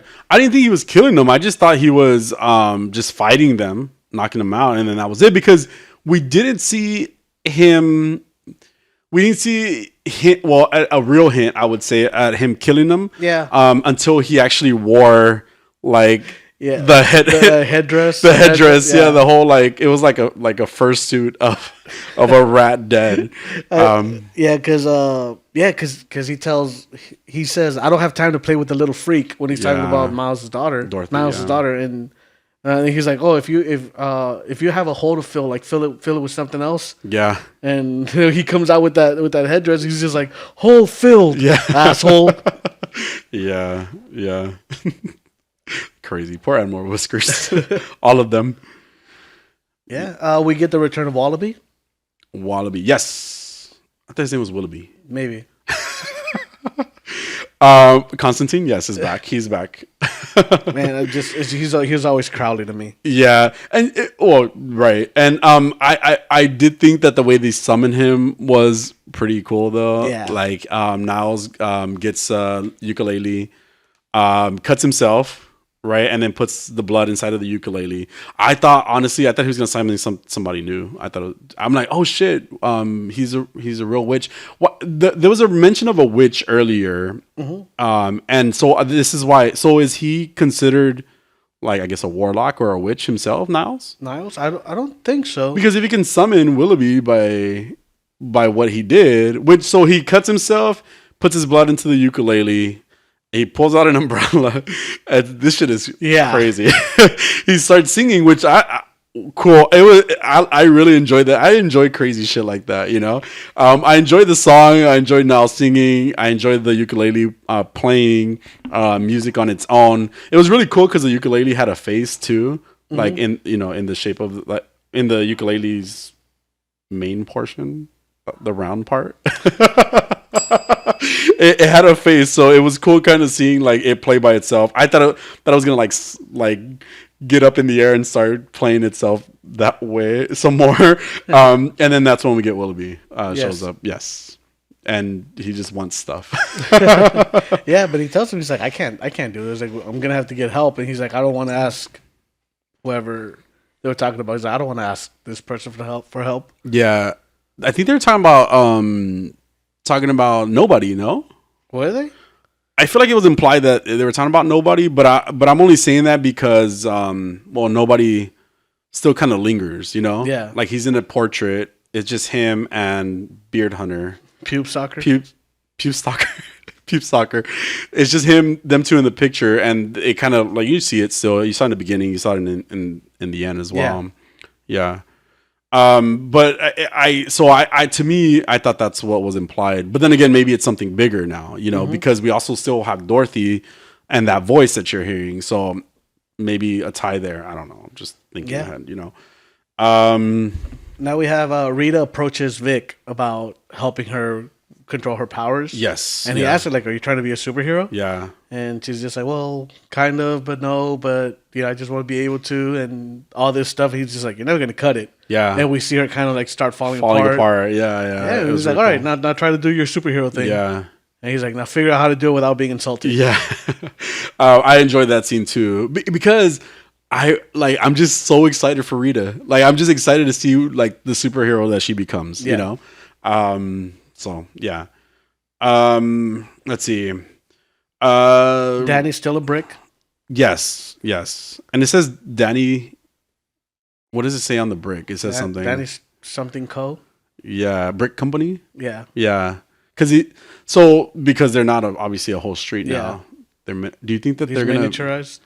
Do you think they're gonna make it a regular? But no, because then they would have made them all babies, right? But I mean, he's miniaturized. So, but yeah, he could have been a miniature street. Yeah. I don't know, man. I didn't write this show. But it's cool to see what's going to happen. God damn it, Chris Chibnall. But you know what? Like, it's even though there's a lot that goes on in this, it's not bad. Yeah, and it makes sense. And it makes sense. That's the weirdest part. Yeah. There's so much weird shit. Craziness. But you're like, all right, yeah, no, I'm still in. Cool. Yeah, totally. Wait, what? Little hairy girl? Fucking yeah. No. What'd he fuck? The horse? I believe it. Makes sense. I mean, it makes sense. We already thought that about Niles anyway, so it makes sense. Yeah. Yeah. So then they realize, then we get the scene with because we just didn't talk about it, but Dorothy's like, I've never been in a car before. Yeah. And that's when Cliff takes her on a ride. Yeah. And we see that mirror. Yeah, so there's women thing. Yeah, which again, badass, right? Like so creepy. Though. I would shit myself if I saw that. I would too, absolutely. So it was they were on the track because they're miniature and they're living inside of Robot Man's miniature train world, right? Whatever those things are called, I don't know what they're called. Train set. Is that it? I think it's just like a car track, like one of those electric car tracks. Well, it was his whole set though, because you remember he was building a whole town a whole and everything like miniature that. world. Yeah. Okay. So whatever it is, car set, train set, miniature car set. Anyway, so he even though he doesn't want to try to entertain this child, he does take her on a ride, because. Like she said, she had never been on a car, so it's like, just take me. And Robot, so they're having fun. It's a great time, but then Robot Man starts having flashbacks of his accident, right? Yeah. Not just his accident, but then not just the racetrack accident, but then later on the accident where that kills his wife. Where he loses his child. Not loses because she dies, but loses because well, that's he where he loses died. life. Yeah, that's where he died. Yeah, exactly. And so. He's kind of in a delusional state, like he's caught up in that moment in his mind, and Dorothy's freaking out. She doesn't know what to do, and then that's when you start seeing a real glimpse of like of her power, where she summons like all you see is Robot Man look into the rearview mirror, and there's, like you said, this creepy ass like face that shows up, and it's glass. You said. I remember him saying mirror face. Oh, mirror face. Because to me it looked kind of like the Time Wizard in Yu-Gi-Oh. Okay. Oh, yeah. Which also looks like Miss Minutes type thing. Yes. So from the head though, like you could picture that, but you're right though. It was like two almost like dangling like glass eyes, and then a smiley face is what I picture. Is what I picture in my head. And then she's dressed like in the very 1950s, 1960s dress. Maybe 1950s dress. I don't know. Yeah. It's I didn't date the dress. So. well, I mean, that's just what I'm thinking. It looked very like homemaker of that time, Yeah. you know. But it's a face and hair, and it looks kind of hollow, but you see the glass eyes and stuff like that, very creepy. So pops up behind her, and then Robot Man turns around and he's just like, "What the fuck? Oh fuck! Wow, that's a creepy man." Yeah. Yeah. Is that an apple for a mouth? Or is it an apple for a mouth? Because it's light bulbs for eyes. Are they light bulbs? What is this thing made out of? Oh yeah, that's not how I remember it though. But then again, we only saw glimpses of it and even from a distance. But is that an apple? No. Oh, what is it? It's just her mouth is open. Oh my god! I think. Stop. But it was a really creepy thing. Oh, we could probably we're gonna post a picture of it on Instagram for you guys so you can see it. But we'll have more. All right, so then Dorothy takes the cheese to go feed the rats. Yes. And because she thought that's what Robot Man was doing, right? So that's when they're like, all right, let's all go get her. And everybody's like, okay, I'll go get her. I'll go and then Rita's just sitting back, and then Robot Man does it. Rita's in, let's go. Yeah. And he just grabs her and takes him with her. Yeah. Yeah. So Vic is also Cyborg hasn't really been like that active in this episode, but he's still all paranoid about nobody's traps. Yeah, exactly. He thinks everything's nobody's traps because they come, and this is where I say they come across Nobody and Beard Stalker, Pube Stalker. They come across the portrait of them, and he freaks out. He's like having visions of his dad. Yeah. He's like not sure what's reality anymore, so he's going through it for sure. Rita kind of helps him come back too, in that scene, and then so the group of them does end up finding Dorothy feeding a rat, or she's watching a mama rat feed all her baby rats. Yeah. And then they see like this little Nemo looking rat with like 3 legs. Oh my god. And mama rat eats it. Yeah. What did it say? Something about nature? Yeah, like you're only as strong as your weakest member, or the weakest one is a problem to the tribe, or something like that. Yeah, okay, something like that. Anyway, they made some nature reference. No, they made a reference to like natural selection. I think it's what ended up happening. No, or something like they said something like that, because the mom eats the rat. Yeah, that the newborn baby rat, which was gross. We saw it, so I could understand how Dorothy felt. She freaked out. Yeah, she really freaked out. She had a really crazy moment where she like freaked out because of this whole situation. Because she thought life was so pure. Being a child, this is only what she's seen, you know. And she sees this like crazy scene where, like I think they mentioned something about like natural selection. Like they, like I remember something about taking out your weakest link. Or well, something. Yeah, because so. Well, yeah, it's of course like Darwinism, but so yeah, like they like the mom ate that rat because it wasn't gonna live anyway, you know, and so you have to take out the weakest one so that the rest can flourish and you continue evolving. Is what they were implying. Yes. All that. So then we get Cliff versus Man Bear Pig. Yes. It's very reminiscent of the Ant-Man Yellow Jacket fight. Yeah. Where you just because they're tiny. And then, like you just see you just see like a little car falling. Yeah. But then when they zoom in on the action, there's all this intense thing. Craziness. And then when they zoom out, it's just little toy car. Right. Yeah. But this is when it shows why she was locked up to begin with. Like Niles tells her, like, do you want me to lock you up again? Yeah, and what's crazy about that is that Willoughby kind of also implied that like she's really dangerous. Yeah, there was that implied. And implication. Yeah. Thank you. I got you. She's really dangerous, and it just got crazy because she started.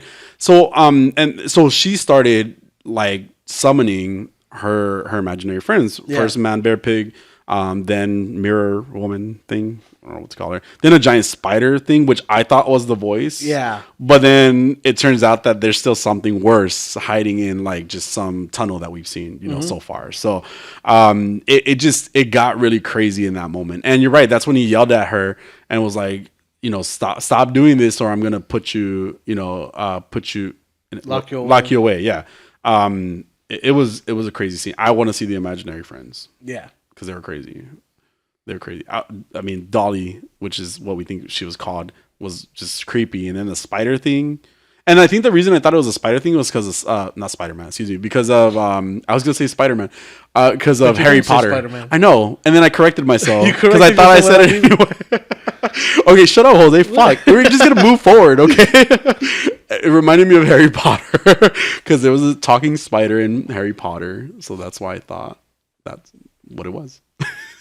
Okay. So Dorothy overhears the chief talking with Willoughby. Yeah. Was that earlier? No, like this is near the end. Like after, I think it's after they get big. I don't remember what happened in the conversation. I actually can't even tell you. I just remember Dorothy kind of like listening in, but I think it's implied that the chief is going to leave again. Which is why she has that conversation with him, when she's like, "You're not going to go anywhere, are you? Like, you're not going to leave me again," or something along those lines. Like, at the end, either that or she's going to get put away again. Yeah, and then that's when the he gives up his necklace, right? He actually does end up giving up his necklace, which was what Willoughby wanted because he wanted his power. He wanted two things. I can't remember what the first thing was, but the second thing was his necklace, which is going to be more powerful. Yeah, seems like so. So Cliff really starts feeding the rats, but then we get that last scene with her in bed. Yeah, and she starts hearing the voice again, asking her to make a wish. Yeah, to like get rid of her father, right? No, I think she's trying. Well, he's trying to make. Yeah, because she's freaking out again. And when she freaks out, she makes a wish to, I don't know. Because to me, that's what I got. That he was trying to like get her to get rid of Niles. Oh. Because he's just like, no, not right now. Oh. And then he goes, then when? Oh. But then she starts freaking out that father's dying. Like, so she doesn't want him to die. Because otherwise she would just let him die. Yeah. Yeah. So it's still to be understood by us. Like we're still not sure exactly what's happening. I just had one question through this whole thing. Where the hell is Flex? Where the hell is Flex? Why is he gone? Why do we have an ape-faced girl instead? Damn, that's fucked up. Fuck her. She replaced my man. No, but I mean, Danny's still there. Where's Flex? Anyway, I'm just joking when I ask that question. No, but I'm not joking. I really enjoy Flex. I know. Really enjoy Flex. There are pictures on my phone of Flex. No, but I mean, it was a cool episode. I enjoyed it still. And it's just moving forward. I guess we're gonna see what happens in the next episode and a new villain, The Voice. Yeah. So another nobody, another voice. Oh shit! Fuck. Yeah. So we'll see. We'll see what happens. I'm excited. Still excited. Where's Flex? Our grand finale? No, not yet. That's Pokemon. Wow. You okay? I promoted myself. I don't know what that has anything to do with anything, but I'm just gonna point it out right now, just for later. Okay. The Batman. Yes, there you go. Our feature. Would it be our feature? I mean, I guess it's a main course because the other one will be dessert. We're not gonna eat it though. It's our feature presentation, right? Sure. The Batman, lots of spoilers ahead, guys. Just lots of spoilers because I take notes while I'm in the movie theater. You're that guy. I don't give a fuck either. No, you know what's funny? I told Adolfo right before we started watching the movie, there was nobody to my left of me. To my left, there was nobody to Adolfo's right. Thankfully, it looks like maybe our coworkers. Looks like the people that sat next to us might have bought the seat just to like not have somebody sit there. That's cool with me because nobody was sitting on my left side because of things that I do to not have somebody sit there. I know I'm a hooker. No, but there was nobody sitting. So I just told Adolfo, I'm like, I'm happy nobody sat there because I would have felt rude taking notes, but I was still gonna take notes. Wow. Just FYI. All right, good to know. But yeah, our feature presentation. Lots of spoilers for the Batman. All right. The Batman. Should we just give our initial feelings about the movie first? Okay. Do you want to go first? Should I go first? Let me go first because I really want to know what you're gonna think, but I want to be surprised. Okay. Wait. Okay. You can go first. Go ahead. Okay. Initial thoughts, or your overall feels, I guess, of the movie. I have a lot of feelings about this movie. Okay. It was it was devoid of all joy. It was like there was no lightheartedness at all in this. Robert Battison has no screen presence at all. Wow, you're going hard, bitch. Hold on. That's an initial thought. Robert Battison just has no screen presence. Yeah, it's how are you the Batman and every other character around you is more interesting than you. Yes. I didn't like how much of a dick he is to Alfred. Yeah. His Bruce Wayne is just too broody. Yeah. Like, okay. I understand, it's a whole year one thing. Well, year two in year this two, case. yes. Yeah. I think I would have given it a little more of a pass if it was year one. And I think that's where they fucked up. Yeah. I think Paul Dano as the Riddler he's both a hit and a miss. Okay. At times. Okay. Like I really didn't care for his gimp mask. Yeah. I understand that he's kind of based off of the Zodiac Killer type. No. But I think it was both a hit or miss. Like he's really good in some sections, and in other sections he's like really overreaching, like overacting. Yeah. And especially when you see him in comparison with Robert Battison, who has no facial expressions throughout. Robert Battison has a shovel face. Yeah. I have said this before, and I will say it again. Like Robert Battison just has a shovel face. Yeah. I don't like his face. I've never liked his face. Yeah. Well, and we could talk about that first. Okay, you can keep going. You mad? Actually, all that being said, I like this movie, which was crazy. Exactly, and that's why I was like, okay, so is this bad? No, I like this movie. I thought it was a different take on Batman. I did like the fact that it was a detective movie. Okay, like you did get that Batman being more of a detective. It was very reminiscent of The Long Halloween, which is one of the stories it was based on. Yeah, with Batman kind of being still new at his job, but still trying to figure things out. It wasn't just show up and punch people. Mm-hmm. And the fighting was done well too. Mm-hmm. Like we didn't get Marvel cut up fighting scenes. Mm-hmm. There was so much in this movie that was just so hopeless. Mm-hmm. Yeah. But I think it worked. Yeah. Yeah. Overall. Yeah. Like I was surprised that I liked this movie. Yes. And the more I thought about, because when I walked out of the theater, I was like, I'm not sure if I like this, but the more I thought about it, the more I enjoyed it. Yeah. Cool. The more I was like, I think I like that. Yeah. Like I like that movie. Mm-hmm. It did take me a little bit of pondering. Yes. But yeah, I like the movie. Cool. And I would agree with you about this movie. Also, why is Robert Pattinson always wet? Like, why is this Bruce? Because it's always fucking raining. It's always fucking raining in this fucking movie. But by the way, he's just always wet. Yeah, because it's always fucking raining in this movie. And that fucking hairstyle, I hate it. Sorry. Yeah, it's just, it's so bad. The hairstyle. Yes. So, cool. I'm in the same boat as you. Okay, I've had really low expectations. I had really low expectations, and I enjoyed it. I enjoyed the movie more than I did. Now, that said, like the movie was a good movie. I agree with I called it The Long Holiday though because I forgot what it's called.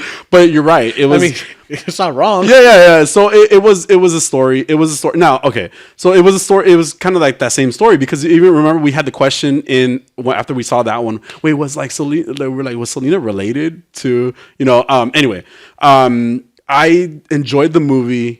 I enjoyed the movie overall. I liked the feel. It was such a like a graphic novel type of vibe. Totally reminded me of feeling. Yeah, exactly. And then Sin City, even in my head a little bit too, was back there. And I didn't realize how much I liked that type of darkness and that type of vibe until like I was watching this movie and I'm like, okay, it's fucking working. Yes. You know, it really surprised me. It really surprised me in a sense.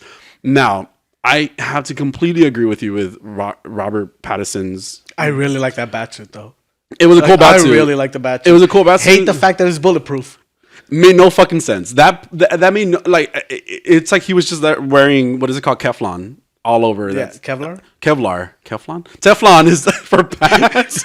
My bad. That's Kevlar. I put two words in my head together. It was made of that basically somehow. But look, let me tell you, I didn't. I agree with you that every single character, or a lot of the characters around the Batman, were what made this movie for me. I feel like Selena Kyle.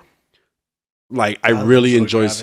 And I really enjoyed Catwoman. Like I was like, oh, this movie's about her. You know, Alfred. Even though he wasn't even in the movie that much, I feel like he wasn't in the movie that. But I did feel like the interesting parts were all around Batman. Right, all around Batman. Was Batman the interesting part? To me, he wasn't the interesting part.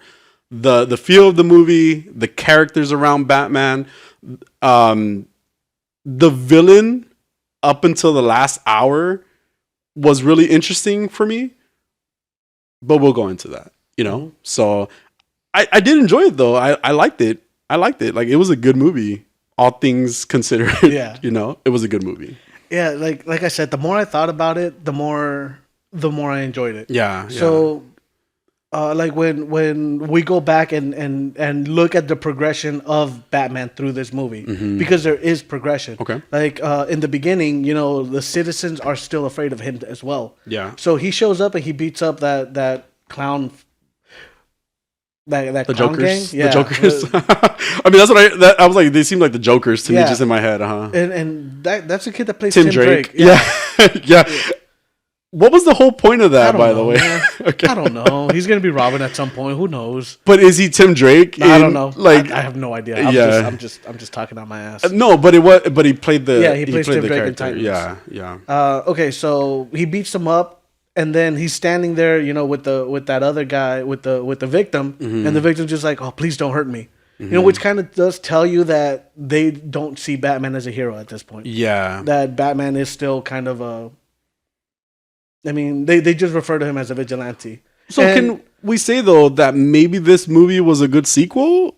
You know, and I'm saying like it would have had. I'm really glad we didn't get the Waynes dying again. Well, but I feel like a lot of the story would have made more sense. I mean, I know we've seen it so many times because that's how many times we've seen it. You know, like. But to me, like, there's certain things that you were supposed to feel that you. To me, I wasn't really sure I felt those things, like being afraid of the Batman, for example, because there was that missing part of the Batman. You know, because well, I think that's what that scene served as, to kind of let you know that this is the general consensus of the way people feel about this character. Okay, so. It was a cheeky way to kind of give you a prequel without giving you a whole movie. Yeah. To kind of build this up. Yeah. Which I appreciated. It was already a 3-hour movie, and it didn't need to be 3 hours. It did not need to be. That's true. Yeah. It didn't need to be 3 hours. Yeah. It could have been a tight 2 hours. Would have been fine. Yeah. But yeah. So in the beginning, you know, you see Batman, how. He still doesn't even try to comfort this guy. Like, he just leaves. So it tells you, like, Batman he's vengeance. Yeah. You know? Yeah. He is just out to punch people at this point. And by the end of the movie, where he realizes that he needs to help people. Yeah. And we get that cool scene with like, in the water with him with the flare. And everybody's following him. Yeah. So it gives you that progression. Like, at the beginning where everyone's scared of him. And even through the car chase scene, where how many people would have died in that? Yeah, like that. Yeah, yeah. And Batman doesn't care. He doesn't look back once. He doesn't try to, like, he is dead set on catching the Penguin. Yes, right. Doesn't care how much collateral damage. That's a good point. And by the end of the movie, he's just like, I need to be better. And I do think you see that progression. Yeah, I think, and what I would say about that progression with him is just that, like, I did feel like, again, a lot of what was happening around him was really good, but it's just, to me, like, it was like just Batman wasn't like, it wasn't a thing. Like, I personally felt like that scene where he's leading people out was a little cheesy to me. I felt like, but maybe I was also exhausted. Like it just got to that point. And I go back to because we're kind of talking about the Batman in general, right? And Robert Pattinson. It's just every time they focus in on his face, I just laughed. I don't like his face. And I think that's what was wrong with the Batman for me, is that he was very like, it would make me laugh, and I wasn't trying to laugh. Like, I wasn't trying to be like, I was trying to enjoy the movie, because there was a lot of elements I was enjoying so far, right? But they would focus on his face, like even with him with the mask on, and I just like, I would laugh, and I would laugh, and I was like, well, why am I doing that? Like, I'm not taking him seriously, and I felt like he was very interchangeable for they could have put a different actor, maybe somebody more appealing to the role, that would have maybe given it better, like just someone who had more on-screen presence. More on-screen presence, because that's what it is. Just Battison didn't like he just like I don't think he could hold that up. Yeah, because he didn't. He was very bland. Yeah.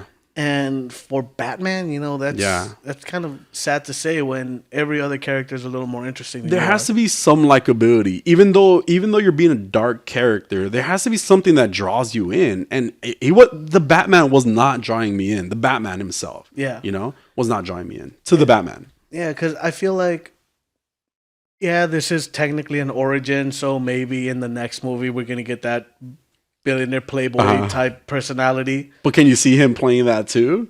I mean, I hear he's a great actor. I haven't seen him in anything. Okay. But other than Harry Potter, but yeah, I hear he's a great actor. Yeah. Well, he was in Twilight.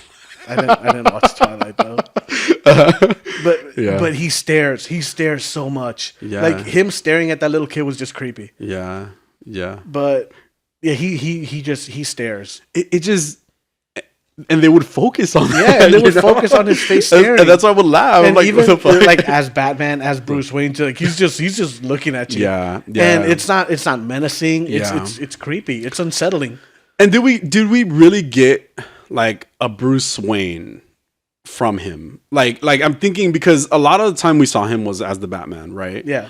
And there was Bruce Wayne, but I don't know if we got enough of like the man behind the mask to connect with that character. Well, I think that part is addressed by the Riddler at some point, where he's just like, oh, everybody wants to know who's under the mask, but we all know that that's really you. This is the real you. Like this is the real you. And I think that kind of also harkens back to the animated series. Yeah. And there's even one where in Batman Beyond, where he starts hearing a voice in his head. And like at some point, like it comes out that he knows that it's not really him talking to himself. And Terry asks him like, "How did you know?" He goes like, "Because I don't call myself Bruce in my head." Oh, yeah. Crazy. Yeah. So I think like that goes back to the mask is the Playboy billionaire, which at this point hasn't been developed. Yeah. But it's just what kind of makes him, like, I guess makes you connect to a human even, right? And so I kind of think in my head, like, I'm thinking about possibly what's going to happen with, the series that's coming out for Halo, right? And then what we saw in Boba Fett, right? Like, one of them is going to be masked, one of them is maskless, And the reason I'm thinking this in my head is just because, like, I didn't connect to him because it was just Boba Fett, because it wasn't made good. Right. It wasn't good. Right. Exactly. But then this is what kind of, like, to me, it gets me thinking, like, when there's too much mask, is like there's no connection to a human, because even in the way that, like, he's getting shot and he's not dying, even to the way where he blew up and he didn't fucking die, like it. you're not human, dude. Like you're a fucking robot at this point, you know, and down to the personality, you know, like he's very stoic. He shows up and he's just towering over people, you know, and with his giant fucking boots, you know. Did you see those? Like it's like it's like they're trying to make a person, but he's and I get it. Like it's the second year of him being a Batman. Okay, I understand that, but it's just I had no like I there was no connection to this Batman for me. Like I didn't feel connected to him, you know, or like them, you know. So, but yeah, just what I thought about that. The Riddler. Can we jump into the Riddler? Yeah. Okay. I liked the Riddler up until the last hour of the movie, you know. That first reveal of the Riddler was really cool. Which one? Where he's in the shadows, and then you just kind of see his yeah kind of glimmer. Yes, shimmer. It was creepy. It was creepy as fuck. Yes, But then that yell that he does immediately after he tries to hit him. yeah. It was nerd. It was a nerd in a mask, right? Like it did come off that way, and I think that played for the character well. You know, like it would be awkward, even down to the glasses. Yep. The costume design.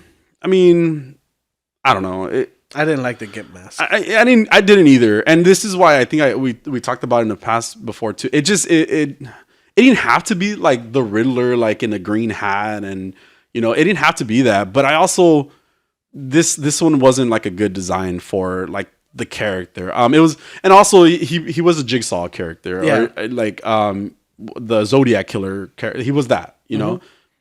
It was a cool idea up until the reveal of who he was, which to me was like really underwhelming too, you know, like because maybe I expected it to be, and maybe I'm just so used to movies like throwing you like it's actually this person the whole time, you know. Maybe that's what I was expecting, and I think it could have fit just fine in this movie. What did you think about the Riddler then? Like I said, he was a hit and miss. Yeah. There was some things that were just really cool. The Gimp mask was weird. Yeah. The Zodiac effect and the Jigsaw puzzle things. Yeah, they were great. Yeah, and I mean, I've said this before. I would love to see a movie where the Riddler is kind of like a Jigsaw villain. Yeah. But I did like the Riddler overall. And I like the way they kind of set up his backstory where he was kind of like, oh well, like this is the world, it's full of corruption. But once he saw Batman out there, he's like, oh, I can do something. Yeah. So he was inspired by Batman. Yeah. Which, if you think about it, a lot of villains are. Yeah. You know, prior to Batman, there were no super villains. Yeah. Right. And once one rises to the top, like others try to rise up to go up against him. Yeah. Yeah.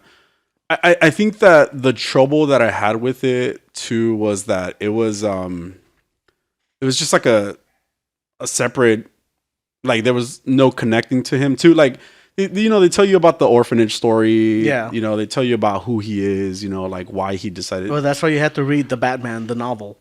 Fuck that. No, I don't do that because like you shouldn't have reading to is for losers. Well, you shouldn't have to do that to watch a movie. I agree. You know, this is what we had an issue with Army of the Dead, right? Like there shouldn't have to be a prequel, you know, for me to understand this current movie. Yeah, you shouldn't make a movie and immediately announce a prequel before the movie is released. There's a reason you do that. It was trash, you know. And so, like, if you have to let out a novel first, you know, it could. And again, up until that reveal, when I saw him, I was like, "Who the fuck is he?" You know, you were just expecting him to have shown up previously in the movie. Like he could have been the cop, the one younger cop, the Latino Martinez, I think was his name in the movie. And that would have been like, oh, plot twist, you know, like it was Martinez all along. I don't think they needed it. I mean, but I also didn't like, to me, the effect of just some random person. I get what you're saying. No, but I think that worked better because I've mentioned this before. Like, why is the villain always related to the hero? Oh, like why are they always friends? Why are they always acquaintances? Why does one always know about the other? You know, this kind of, to me, it comes back to one episode or a movie in the Justice League where Lex Luthor somehow ends up with the Flash's brain, like inside the Flash's body. Oh. And he's like, well, at least I get to see who the Flash is. And he takes the mask off. He goes, who the hell is this? Which I thought was a great scene because he doesn't know who Barry Allen is. Okay. And I just think that this was better. Like I didn't need him to have a connection to Batman. I didn't even want him to have a connection with Bruce Wayne. Yeah. Well, he didn't. He didn't end up having connections. Well, it was with Thomas Wayne because he worked with that project that he was trying to do. Oh yeah, and he was a kid that like wasn't taken care of by the orphanage system. So there was that tenuous connection with the Waynes, which I didn't feel like it needed. But yeah. So maybe that's why I'm kind of like meh about it, like too. And then the last what I'll say more about the Riddler is at the last hour. The whole like situation where like there were actually like a bunch of people who were followers of his, up to 507 of them. I don't know if we needed that whole last scene, or maybe we should have had it earlier. I don't know. I just didn't. And this is where I said to me it was kind of cheesy. It was kind of cheesy because there was already a lot that had happened, with the story. We did lose the Riddler at one point. Like he wasn't in the story for a while, and I'll point that out. Maybe that was the part that should have been cut out of the movie, or should have been more focused around just continuing the story of the Riddler as opposed to what they ended up doing, which was focusing on Catwoman. Yeah. I'm not mad at it. I'm not mad at Catwoman because I loved Catwoman. But it felt like 3 hours at a certain point, Oh no, I checked my watch multiple times throughout this movie. Yeah.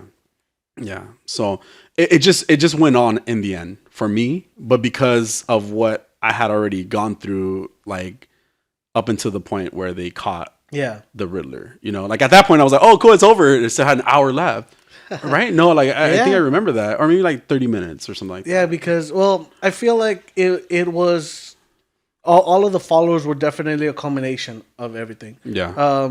It was very Fight Clubby, where they had Project Mayhem. Yeah. At that point. Yeah. But I think it worked. Okay.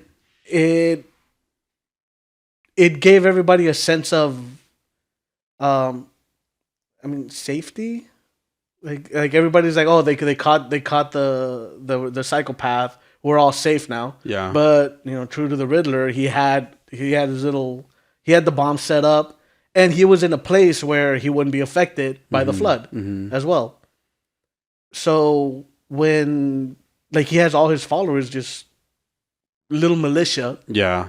About to take out. Yeah. Yeah. It's I could see it. Yeah. I could see it working. Yeah. Yeah, and I didn't really have an issue with that. I just had an issue with maybe the placement of it, I guess, at this point, I just had an issue with the placement of it. I think it worked because it's like I said, it's when you see Batman be selfless. The first time you see Batman be selfless in this movie, when he when that generator thing or the electrical thing is gonna fall in the water, it's gonna kill so many people. Yeah, and he jumps on and grabs it and he cuts the wire. Yeah, and he saves everybody. And it's the first, like I said, it's the first time you see him be selfless. It's the first time that you see him try to help people, right? Instead of just, I am vengeance. Yeah, yeah. Catwoman. If we can move on to Catwoman, I love Catwoman. I love the story of Catwoman in this. I like how she was portrayed, which was, they were trying to give her like little accents every now and then, and I don't think that was necessary. But I do feel like her portrayal of Catwoman, Selena Kyle, was just just amazing. I was so intrigued by it. By her, excuse me, and I was captivated by the story that they were telling with the Falcones. And how just the I think it's Falcone because the other one's Maroni, and Falcone and Maroni would just. I swear they're called Falcone. His name was Falcone. It wasn't. I'm pretty sure it's Falcone. Okay, I thought I remember Falcone. No, Maroni. Okay, they're one person. Was Maroni in this movie? No, but they did mention him. Like okay, that's what they try to pin the death of Thomas Wayne on. Yeah. Oh, that's right. That's right. But so that Falcone story and the Selena Kyle story was great. She actually just straight up said, like, again, in the Long Halloween, it was implied. In this movie, she's like, yeah, that's my dad. Remember, we left that movie like, so is that his daughter or I what? remember that. Yeah. So in this one, they straight up said it. Like, yeah, he's my dad. And this is what happened. My mom died or was killed by him. I don't remember exactly what happened with that. But she was just so interesting, like the whole time, and the way, like the way that they were telling her story. At the same time, I don't know, it really captivated me the whole time. I think it worked. And a lot of times when you're getting two different stories in one movie, it's very hard to kind of keep them in line or stay interested in one of the stories. Yeah. But I was in on both. Yeah. Although I don't feel like Zoe Kravitz and Robert Pattinson had any chemistry. No. But Robert Pattinson's fault, to be honest. Yeah, because just the way he played the character was just so blah. Yeah, Dad. Like he was a shovel. Yeah. yeah. And even the cartoon had more chemistry with another cartoon, like it was felt in the cartoon, in the animation that we saw, and she was giving it, dude. Like she was straight up giving it. Her fight scenes when she jumped up, I mean, it was animation, but like, there was a lot. There was a lot that she was just like playing the role really good, and I never expected it, because I mean, again, I wasn't expecting much from the movie, but I was like so captivated by her and her playing Selena Kyle, and like kind of her character, being upset, and why she needed to find her dad, and stuff like that. It was such an interesting story, and that's where I say it, to me, when we really focused on her, is we lost the Riddler for a good 45 minutes. Yeah. Like there was no Riddler for 45 minutes, which it kind of had to be done. So like you said, there's two different stories going on, and that's where to me the Riddler was gone for a while. And then they were like, okay, like we're done with the story. By the way, let's continue another hour of the Riddler, and so it's why it fell long. But her story was really interesting. Yeah, no, it's very great. much so. And I even like Colin Farrell as a Penguin. Yeah, Trip. I really enjoyed him. Yeah, he didn't. Dolfo didn't even know that was. I forgot it was Colin Farrell. Yeah, I saw this thing that said, "Can you imagine that there's like a fat, ugly actor out there who lost out on a role because they just wanted to fatten up Colin Farrell and all those prosthetics?" Yeah. That's kind of. Which is what they're doing with Tom Hanks, by the way, too. In that, the Elvis movie. I was like, oh, but yeah. But he played it great. Oh yeah, he did a great job. Yeah. It made me look forward to the series. Yes. To his series. Yeah. Oh, there's gonna be a Penguin series. Yes. Okay. Kind of, and I'm assuming it's gonna be just him taking over Falcone's power thing. Yeah. Empire. Yeah. Yeah. Yeah. There's also that GCPD TV show that they were gonna do, the HBO Max series. Okay. It's now, they're saying that it's gonna be an Arkham one instead. Oh, okay. I just saw this right before I came, so I didn't really read the article. Ding. So I didn't really read the article. Wow. Sorry. I need a bell. Yeah. Yeah. So I'll look into that, and we'll probably talk about it next week. Party. Yeah. No, but like I said, I walked out of this movie having enjoyed it. I was surprised at how much I enjoyed it. Yeah. Especially because, I was avoiding most reviews, but one of the podcasts I listened to, kind of was like, oh, I watched the movie early, and he gave his review, and he talked about how bad it was. Yeah. So I was like, oh man, I'm just gonna hate this movie. Yeah. And no, I walked away like going, I really enjoyed that. Yeah. As joyless as it was. Yeah. Yeah. I mean, it works sometimes, and honestly, but it works for Batman. Yeah. You can't have this movie be a Superman movie. Yeah. Well, they've tried. Worse. Yeah, it works. It works for the Batman. It totally works for the Batman. The Batman himself did not work.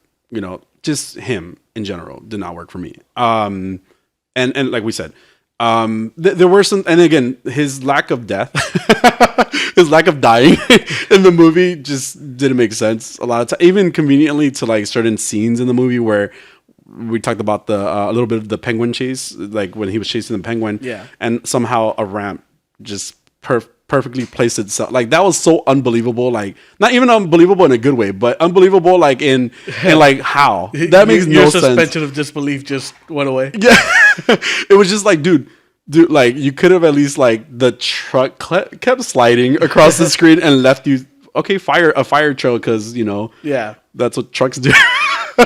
obviously. But instead he got a ramp, and the way the cheesy walk up upside down the whole time.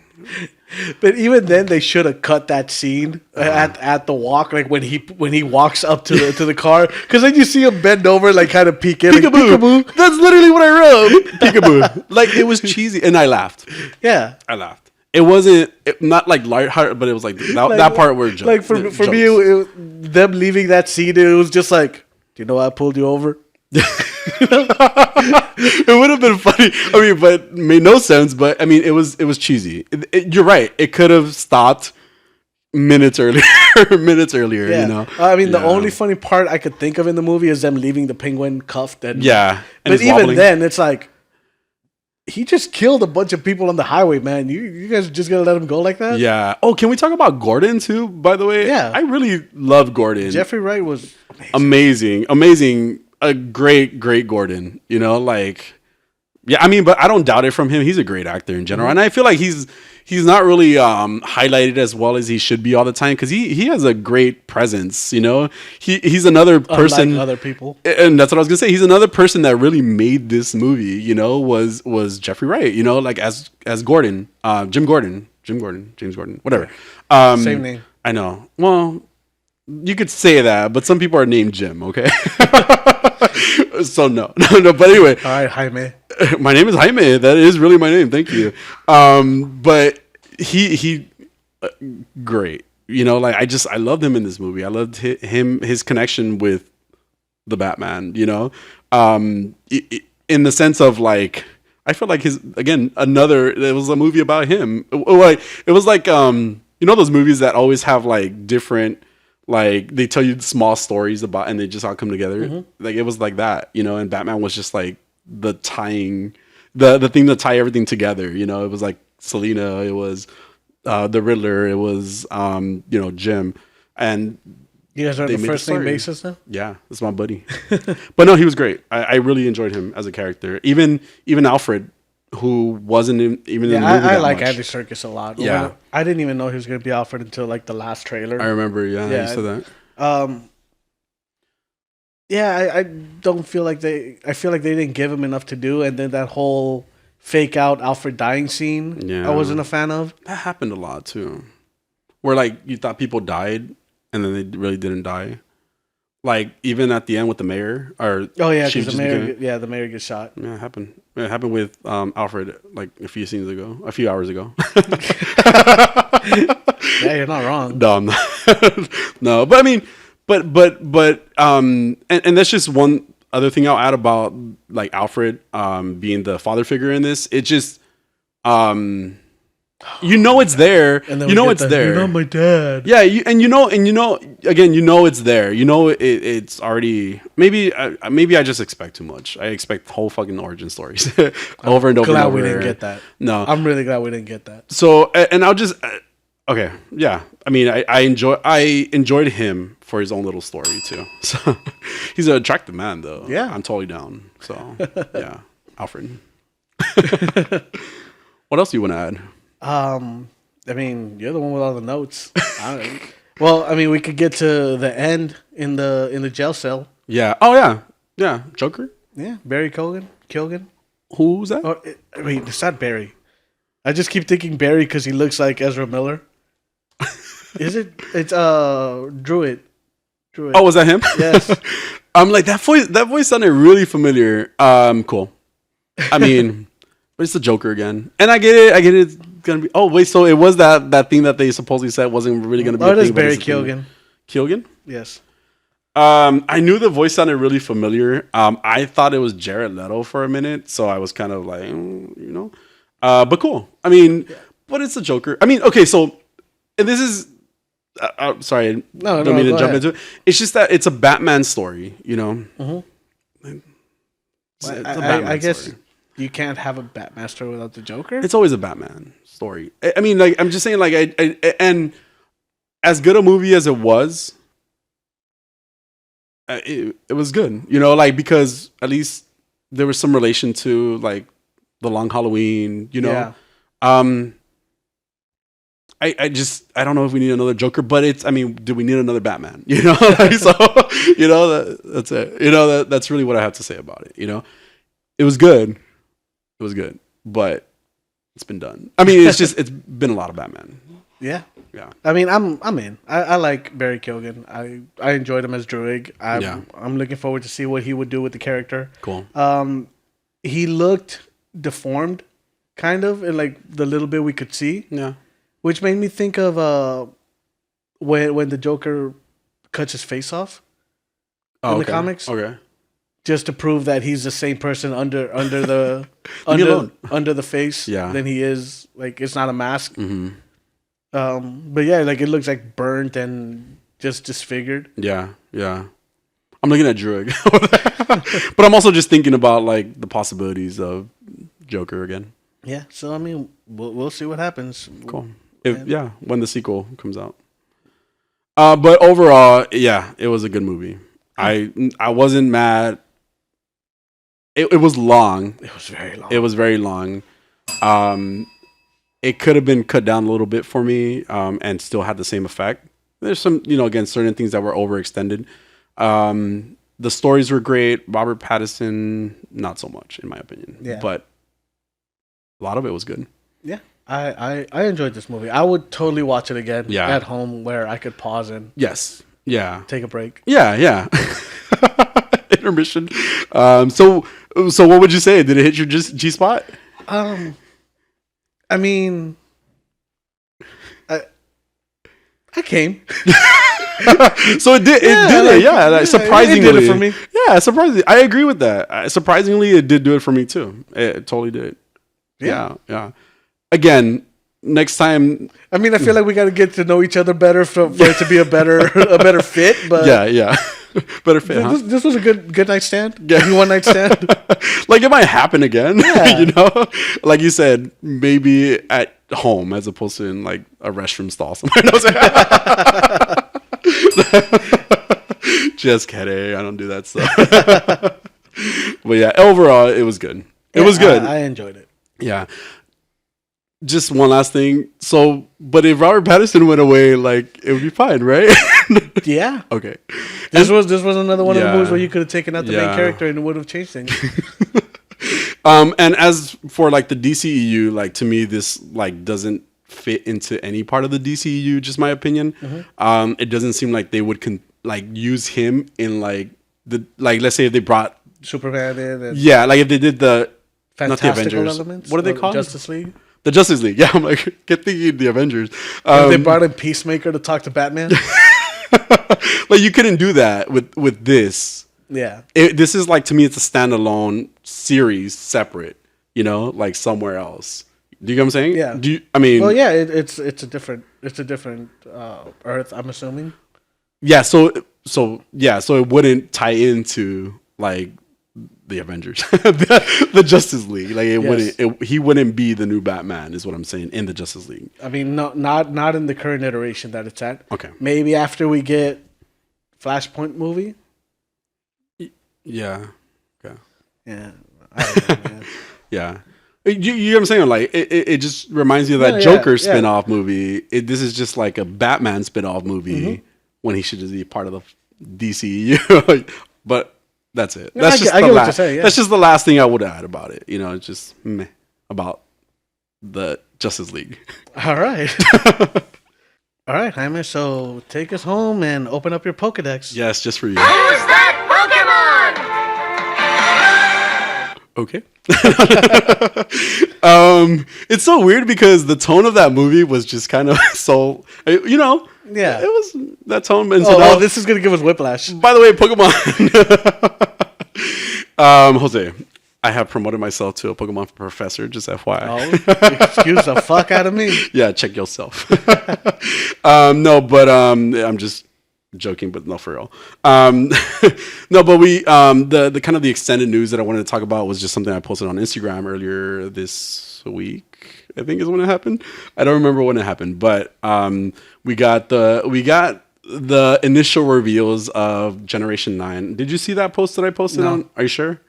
You seem very confused right now. That's why. Yeah, no idea. Wow. So why the fuck do I post on Instagram? For everybody else.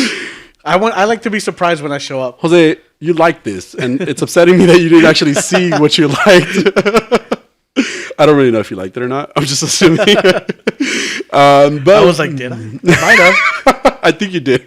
But I'm not sure. Anyway, we got the reveals of Pokemon Violet and Pokemon Scarlet that are coming out this year as well. Ooh. So it's a new Generation 9 of Pokemon now. And it's coming out in late 2020, which we think is holiday time. We don't know, but I'm stoked, dude. I'm so stoked. I'm so excited. It seems like it's going to be taking place in a Spain-like region. Okay. They don't call it Spain, so they call it Spain. España. This is gonna be let me just read what it says on the website about it. It says various towns blend seamlessly into the wilderness with no borders. You'll be able to see the Pokemon of this region in the skies, in the seas, in the forests, and on the streets all over. You'll be able to experience the true joy of the Pokemon series, battling against wild Pokemon in order to catch them. Now an open world game that players of any age can enjoy. So it's the first, quote unquote, open world Pokemon game. So there's not going to be any cutscenes or I guess no cuts in between. So it's towns very and like stuff like Breath of the Wildy. Very Breath of the Wild, yes. And Legends Arceus was a good start for that. Mm-hmm. Like it had a huge map and stuff like that. And when you get to the regions, you can do anything you want pretty much in those regions. But this really does seem like it's going to be very seamless. So we'll see. The preview is pretty good. The Scarlet and Violet thing seem to relate to oranges and grapes. I don't really know what that means yet. Okay. Yeah. So, but again, it has to do with the region. And so I want to talk about the starters that they revealed as well. And they revealed the first 3 Pokemon starters. The first 3 starters. They revealed the starters of this region. All right, Jaime, tell us. Who's that Pokemon? I don't know if we're going to have this. Well, I posted it on Instagram, like I said. So this is the first one. Sprigatito is his name. Tito? Sprigatito. Oh. Sprigatito. Oh, okay. Sprigatito. I'm just saying it for the Americans. Got it. Sprigatito. Sprigatito is the way they say it. Spray paint a cat. Gotcha. Oh my god. Well, he's categorized as the grass cat Pokemon. He's categorized. That's what you did there. I wasn't even trying to do that, but yeah, that's what I did. Totally. His typing, if you don't already know, is grass. And the grass type Pokemon is a grass? The grass type, the grass cat Pokemon is grass type, yes. All those. I'm learning so much. And he is described as the capricious, attention-seeking grass cat Pokemon. We don't have a lot of information about them because they're new. So just FYI, okay? Okay. So a lot of it sounds redundant. My personal favorite is Fuecoco. I was going to add an extra co in there. Fuecoco. That looks like a villain from Super Mario. Looks like somebody you'd step on. Stop. No, he's my favorite. Don't step on him. He looks like a shy guy. That's what it is. Well, the exterior, yeah. Well, I can see what you're talking about. It's pretty cute, though. Fuecoco. Sure. It's adorable. Don't die right now, today, at the hands of Fuecoco. Fuecoco is categorized as the fire croc Pokemon. His typing, just in case you didn't know, was fire. Oh, thank you. And he's described as a late... Should I be writing this down? Yes. I feel like there's going to be a quiz. Yeah, pop quiz later on. Seriously. What? He's described as the laid-back fire croc Pokemon that does things at his own pace. He's very me. I like him. He's cute. Okay. He's a Fue and a Coco. Lastly is Quaxley. Is this your favorite one? That hair, though. I don't think it's hair. Oh, that looks like hair. Oh, I guess it would be like feathers. I mean, that... He's a duck. Yeah, he just... Okay.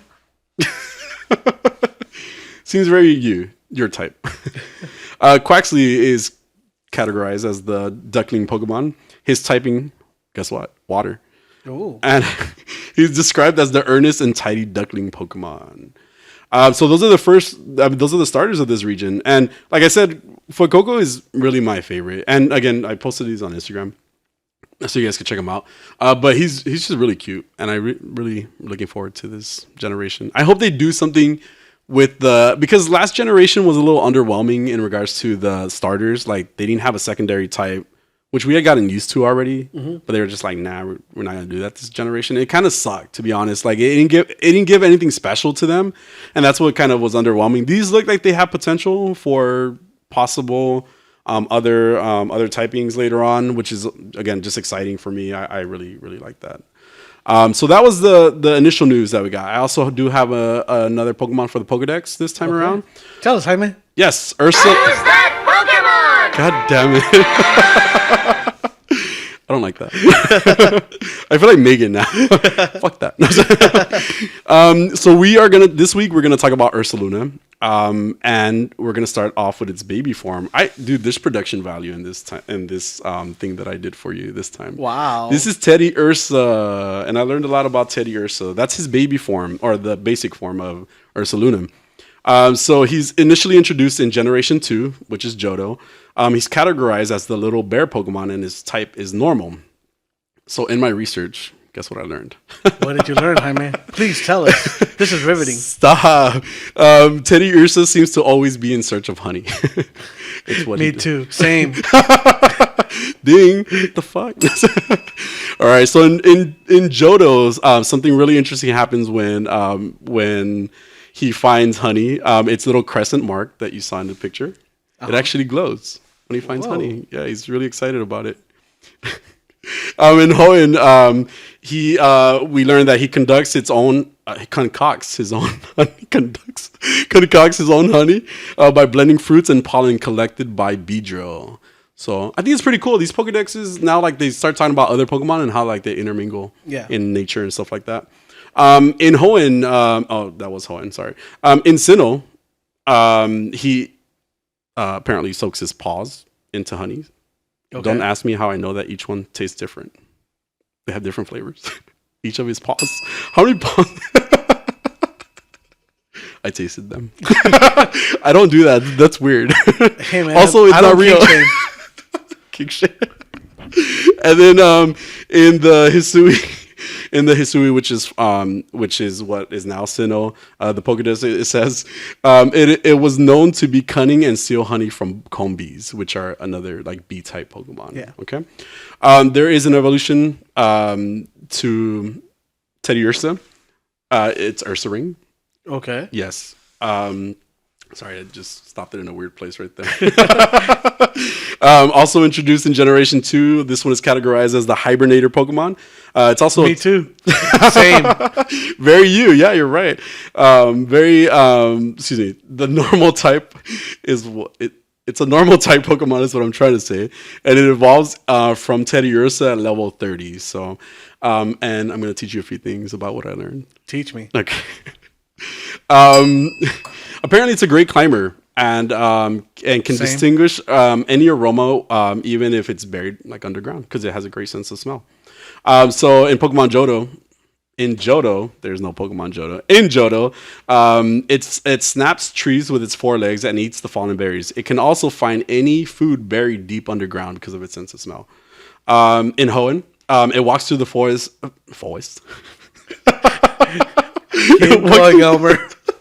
It walks through its forest, gathering food. Hunting wabbits? Every single day. I don't know what I was typing in this situation. Okay, there are many streams and towering trees where they gather food in its forest. So basically, they have like giant trees, and that's how like we found out that it's a great climber. Mm-hmm. It's like it hides food up there. Instead, it uses its claws to mark the trees that it thinks have like delicious berries. Basically, what it categorizes as its favorite berries and fruits. Same. And then lastly, in Hisui, it is said that in the cold seasons of Hisui, during Well, Hisui took place in the past. That's why. Anyway, it said that during the cold season, Ursaring's wander around looking for food. So during this time, Ursaring is at its most ferocious because of its hunger. Same. Yeah. I get it. This is, and we get to Ursaluna, which is our featured Pokemon, because of, I don't know what the fuck is going on. You broke it. I did break it. Hold on, let me see where it's at. Okay. Oh, shit. Okay, so I'm going to show you the picture here. This is Ursaluna, newly introduced into Pokemon Legends Arceus. Okay. We had never seen him before, so it's a great time to learn about him. He's That looks like something Niles fucked. Oh my god. It's in the weird position too. Ursaluna. Don't talk about Pokemon like that. That's weird. I'm going to introduce in Pokemon Legends Arceus, so Generation 8-ish. I'm not really sure what type of generation this is considered, but Hisui, because it's in the past. Categorized as the Pete Pokemon. Do you know what Pete is? Yeah, the guy that's dating Kim Kardashian. No. In nature, do you know what Pete is? Yeah, the guy that's dating Kim Kardashian. Yeah. Well, I have an interesting little definition for you. No, it's not really that interesting. It's just Peat, also known as turf, is an accumulation of partially decayed vegetation and organic matter.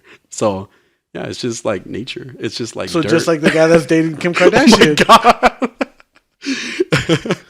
In Hisui, in Pokemon Legends Arceus, his typing is normal and ground now. So it's not just normal; it's evolved into ground. And it says it evolves so it becomes Ursaluna. So it evolves from Ursaring when you use a peat block under a full moon. The full moon thing wasn't really explained, and because I tried looking it up, I didn't really find anything about why you had to specifically do it in a full moon. Maybe because of Kim Kardashian. And it froze. Damn it. This is why we can't have nice things. Thankfully, I have a backup here. Okay. I don't know what my phone's doing now, too. Okay, so the peat block is a block of muddy material. So, it's the way it's described in the Pokemon world is a block of muddy material that can be used as fuel for burning when it is dried. It's loved by a certain Pokemon, so it implies that if you give it to Ursaring, that's when, and you use it during a full moon, that's when it evolves into Ursaluna. Okay. So in Pokemon Legends Arceus, a special Ursaluna is worshipped in Hisui for being a descendant of the 10 ancient Pokemon blessed by Arceus. So it is one of the right Pokemon who resides in the Crimson Mirelands and assists humans. So this one, he's also a right Pokemon. Like, previously I told you about Windeer. Yes. Weirdeer. Don't remember what Weirdeer. Weirdeer. That one was just like a horse. This one actually helps you find things. So he has like a little radar on him, and then because of his sense of smell. Yeah. And you can find same. you can find like just stuff that's buried in the ground, or you can find people. Like you have them. What? I know it's so random, but at a certain point, they're like, "Oh, here, have him smell." Oh, so and so is close. No, because you're like, oh, you find stuff buried in the ground and people. Oh, and I was like, wait, not dead people, but maybe I never thought about that. Anyway, Ursaluna are known to be good at searching for items and even missing people using their sense of smell. Yeah, so people buried in the ground. No. And then lastly, the only thing we have in this Pokedex. So, and Professor Leventon is the one that's writing this Pokedex because this is the very first Pokedex created. Mm-hmm. He believed it was Hisui's swampy terrain that gave Ursaluna its burly physique and newfound capacity to manipulate peat at will. So that's what makes him a ground type. But that was it. Teddy Ursa, Ursaring, and Ursaluna were the three new Pokemon added to my Pokedex. All right. We learned so much. Did you? You feel educated? Jaime just told us. You look like you fell asleep. Fuck. You look like you fell asleep for a while. No. I heard all of that. Awesome. No, but that was it. Yay. All right. Are you excited about new Pokemon? I'm fucking stoked. You look stoked. You can't tell? Can't tell. Like, holy shit, man. That was it. All right. So that's our show. That is, I want to say thank you to Adolfo again. as always. For all this wonderful setup. Thank you to anybody still listening. Yes. To all Wow. all of our international listeners. Yes. Thanks everybody for paying attention to us. Please like, subscribe, comment, do all that stuff. Look at you. I know, right? Wow. Who are you? I don't know, because I've been telling myself like I need to write some kind of outro. Yeah. And then I just don't. Join us. I was doing so well, damn it. Keep going. No. You know what? I don't want to do it anymore. I'm just proud of you. Take your like back. No, don't do that. What the fuck? All right, so anything else, Sam? No, I'm good. All right. Have a week. Bye. Yeah.